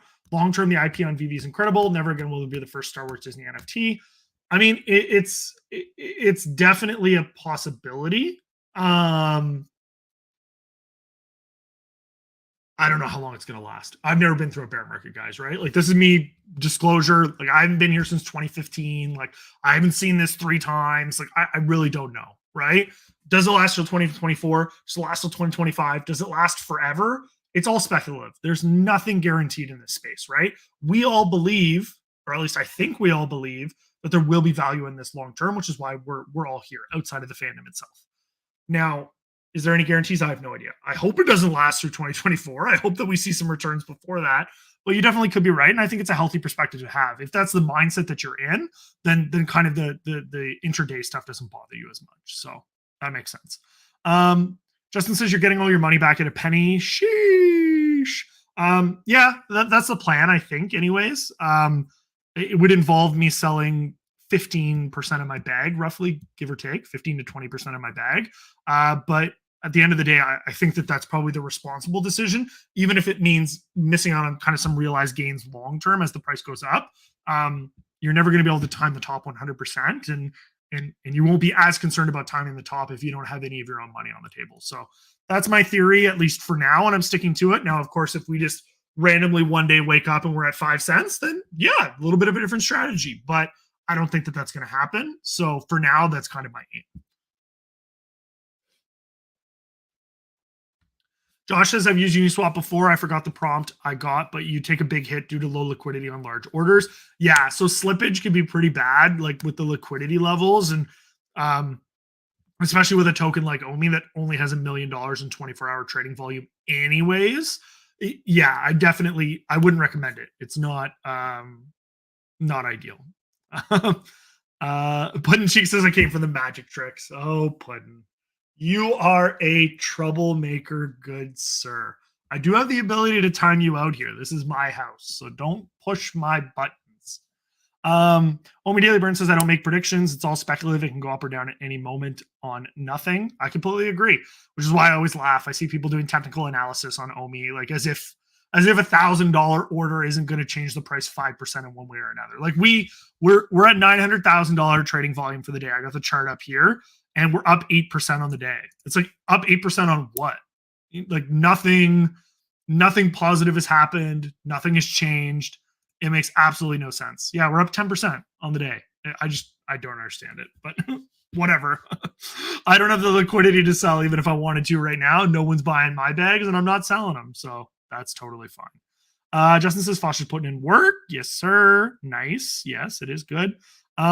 Average Joe Crypto says looking into farming airdrops to DCA and OMI might not be a bad idea. I've seen a couple people do that on the Web3 side that are involved in other projects, and it seems to have been benefiting them. Justin says OMI and ETH are the same to me. I think OMI holders would like OMI to become kind of the next ETH in its place. I definitely think that if VeVe becomes big enough and OMI is the primary currency, I mean, you know, you never know what can happen. Ethereum is obviously very expensive to transact in, and you know, with OMI being able to be used on layer 2 via IMX, there's some interesting potential there. So we'll have to see how it folds out. Ethereum is obviously a million times bigger than OMI, so by no means am I comparing the two, but no, it's interesting. Interesting thought. Irish Hammer says, "Why can't VeVe deliver on any of their promises? Frustrating." It definitely is frustrating. They can. It just doesn't happen in the timeframes in which they promised them in. We mentioned a couple of them earlier in the stream, but as an example, the waitlist drop has been pushed out to the platform. That is something that will be available on the platform. Something is coming out, assuming that they do deliver on the VeVeverse show home beta that should be coming out in the next 2 weeks. I think that we're starting to see things shift with Mitch and the leadership at VeVe. I do think that timelines are more so being honored than they have been historically. And I think that that's what's important. They can't underpromise or they can't overpromise and underdeliver. It needs to be the opposite. So, Crazy Dan says, so many crybabies whining about every little thing is annoying to me, but it should drive the VeVe team absolutely nuts. People should start their own NFT company or learn to show a little respect. Yeah, I agree with you. Like I said, I don't know how they keep up the motivation. It's impressive. Not to say that they haven't deserved some of the criticism that they've received, but at the end of the day, I get it. I definitely get it. If I was them, it'd be hard. And I'm sure that they probably appreciate hearing when they're doing well as well. So Smarty Pants says, "Good to see you live, Foster. Hope you do it more. Just got back from my workout, so catching you a bit late. Thank you for coming to the stream. I appreciate that. I do definitely want to go live a little bit more, especially depending on kind of what news and what stuff's going on in the community. Like I said, when it's just all negative, I don't want to sit here and defend VeVe all day. Like, that's not my role, right? Like, I don't work for VeVe. I don't work for Ecomi. I believe in the project, so I try and defend my beliefs. But some things it's just like, hey, you got to call them on it. And so that's kind of what I've done here today. And so I think some people have recognized that as well. But it's about having a balanced perspective, I think, taking the good with the bad. And yeah, Omi Daily Burn says, "I'm just here for the lulls, up or down." Omi Queen, I'm not trying to get shaken out of my investment. I'm most passionate about. Hard to do that. So much negativity swirling around. I hear you, Omi Queen. I think taking a break from social media sometimes is definitely important. I think sometimes you got to walk away from the negativity, and that's something that I've realized. You know, I think the saying "touch grass" really resonates sometimes. Yeah, sometimes I open up my Twitter feed and I'm just like, oh my gosh, here we go again.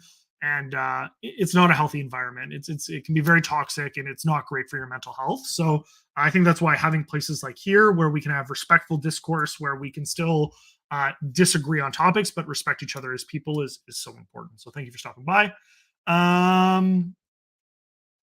Smarty Pants says, "Gold logo beta access utility. Let's go." Maybe I'd be biased if I said that I didn't want it, but of course, as someone that owns one, why wouldn't I? But no, I hear you. I think that the gold logo is obviously something that a lot of people weren't happy with how they were handed out, but are really cool, and I think will be very special long term. I have very fond memories of how I received it, and I know that it'll be very kind of valuable to me long term, not just from a price perspective, but just for what it represents. Average Joe Crypto says, "Just under a penny and everything is profit." I can't wait. I just got to say, because I am going to be wrapping this up probably in about 8 minutes at the 2-hour mark, but I could not agree more. I cannot wait for the day where I can make a video knowing that literally everyone is in profit. It's like, it's impossible not to be. It's like, hey, we're at our all-time high plus 1%, and like, it's still going up. So like, it's impossible that you're not in profit. And then we can all just be like, happy. And I really want that for everyone that believes in the project, but I also want that for people that don't, right? Like, I don't want anyone to lose money. Like, that, I don't believe in that, but I would love for people to be able to sell and not lose money and move on to something else if they're not happy, right? Like, I don't want to see people lose 90% and then get out. Like, that's not the taste that I want left in their mouth, right? So yeah, I cannot wait for that day where everyone is in profit and we can definitely celebrate. So Collect Digital says, "We are making 2x returns on the drop tomorrow money." Yeah, if you can land it, what is it, $1? Did they correct it? It was $5 or $1, less than 1,000 editions. That's gonna be pretty cool, and it completes a set. So it's pretty cool that they're doing that for April Fools. Yeah, fun with that one. Matt says, do you still have hope for OMI with no real current use case? Do you see this changing in the short-term future? Definitely. I think Q2 priorities, as long as they can actively make, I've learned with VeVe by now that like they give timelines, like don't expect the timelines, right? So, they're talking about OMI to NFT being a priority for Q2. If it's here by kind of like August, I'll be happy, right? Like I would love to see it obviously in Q2, but realistically with delays and everything, like if it's here by August and we have utility for the token, like OMI to NFT is massive utility. And I think a lot of people are sleeping on what effect it's truly going to have on the ecosystem, on burns and on token value. I do definitely see that changing in the short term. It's not financial advice. I'm not saying go out and buy the token because of that, because it could have a negative impact for all we know, right? But looking at having OMI to NFT 2 years ago, it burned several billion OMI from the circulating supply in like the couple months that it was here. And it was basically the catalyst that brought the token to its all-time high. So could it happen again? Theoretically, yes. And I am bullish on having utility for the token for sure. Michael says, so just for clarity, you plan on selling 15% of your bag at 1 cent and holding the rest, but to what price levels you're anticipating? Yeah, so that's my current plan right now, but that's also assuming that kind of OMI hits 1 cent in the next kind of 18 to 24 months. If it happens sooner, then the plan changes. If it happens later, the plan changes, right? If an emergency happens and I need money, then it changes. So it's not set in stone, but this is just kind of the mentality that I'm operating at right now. I guess TMI. Also, shout out to the 69 people that are watching. No, someone joined. We're at 70. Someone leave. Take the sacrifice. 69. No, we're up to 73. We're failing. That's okay. Good job, guys. Sorry, little things like that amuse me. 15% would represent 15 to 20% would represent me still having at least 40 million OMI.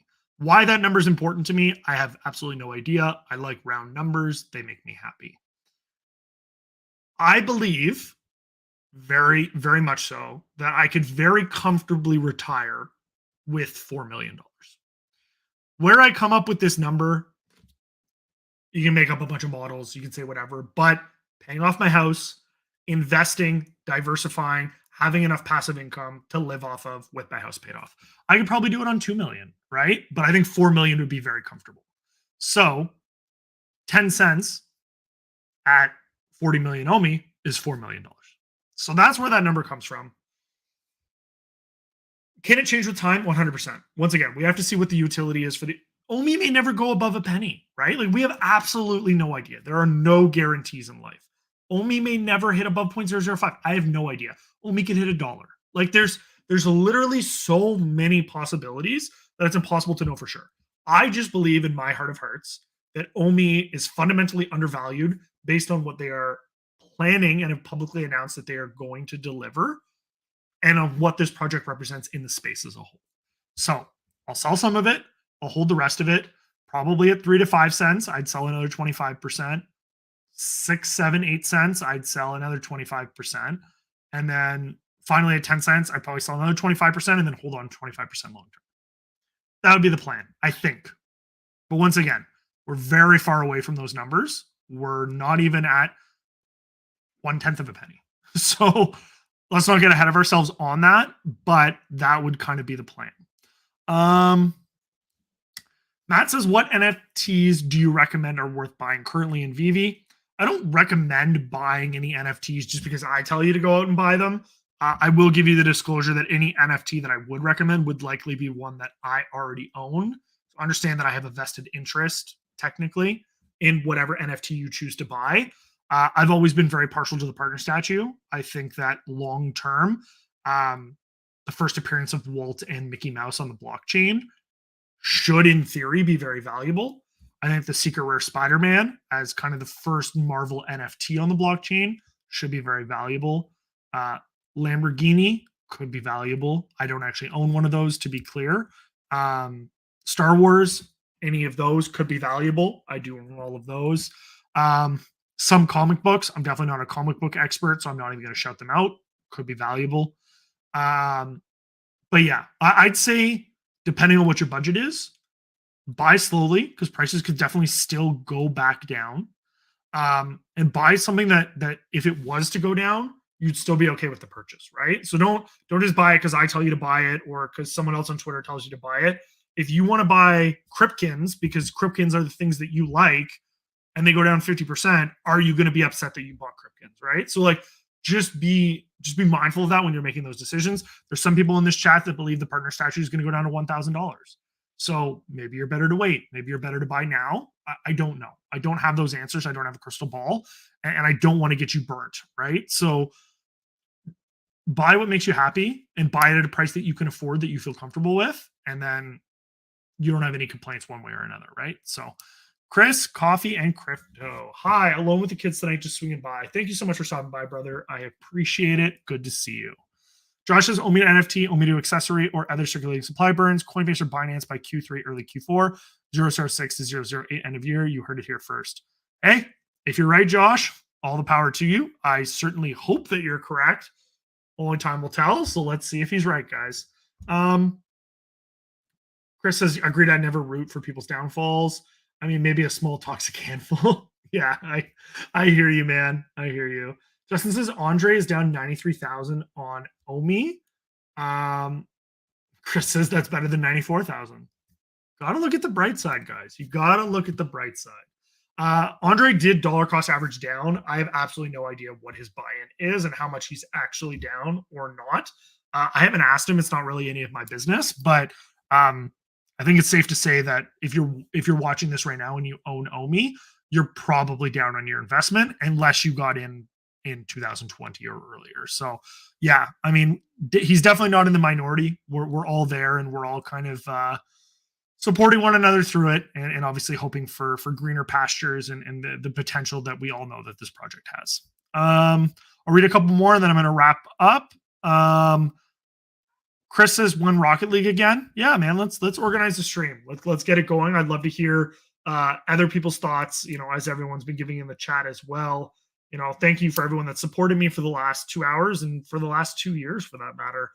Really appreciate being on this journey with everyone, and I hope that you guys found this conversation valuable. I really appreciate all the interactions that I received here on the channel. I wasn't sure how this one was going to go. Wasn't sure how many people were going to show up, but to have 70 plus people here for an average of 2 hours, it really shows that this project has a lot of potential and that a lot of people still do believe in it and want to see it be successful. And to the team at VeVe and Ecomi, not that you would be watching this, but if you are, we believe in you and we want to support you. Just make sure that we have the ability to support you. And, the community will be your greatest asset, but they can also be your greatest downfall. So, with that in mind, guys, thank you so much for coming by and supporting. If you haven't done so already, please make sure you like the video. If you somehow stumbled across my video and you're watching this live and you are not subscribed, don't even know how that would happen, make sure that you do subscribe and turn on the post notification bell so you do not miss any other content that I will be putting out. And until the next video or live or the next time that we're interacting on social media or in person, I love you guys.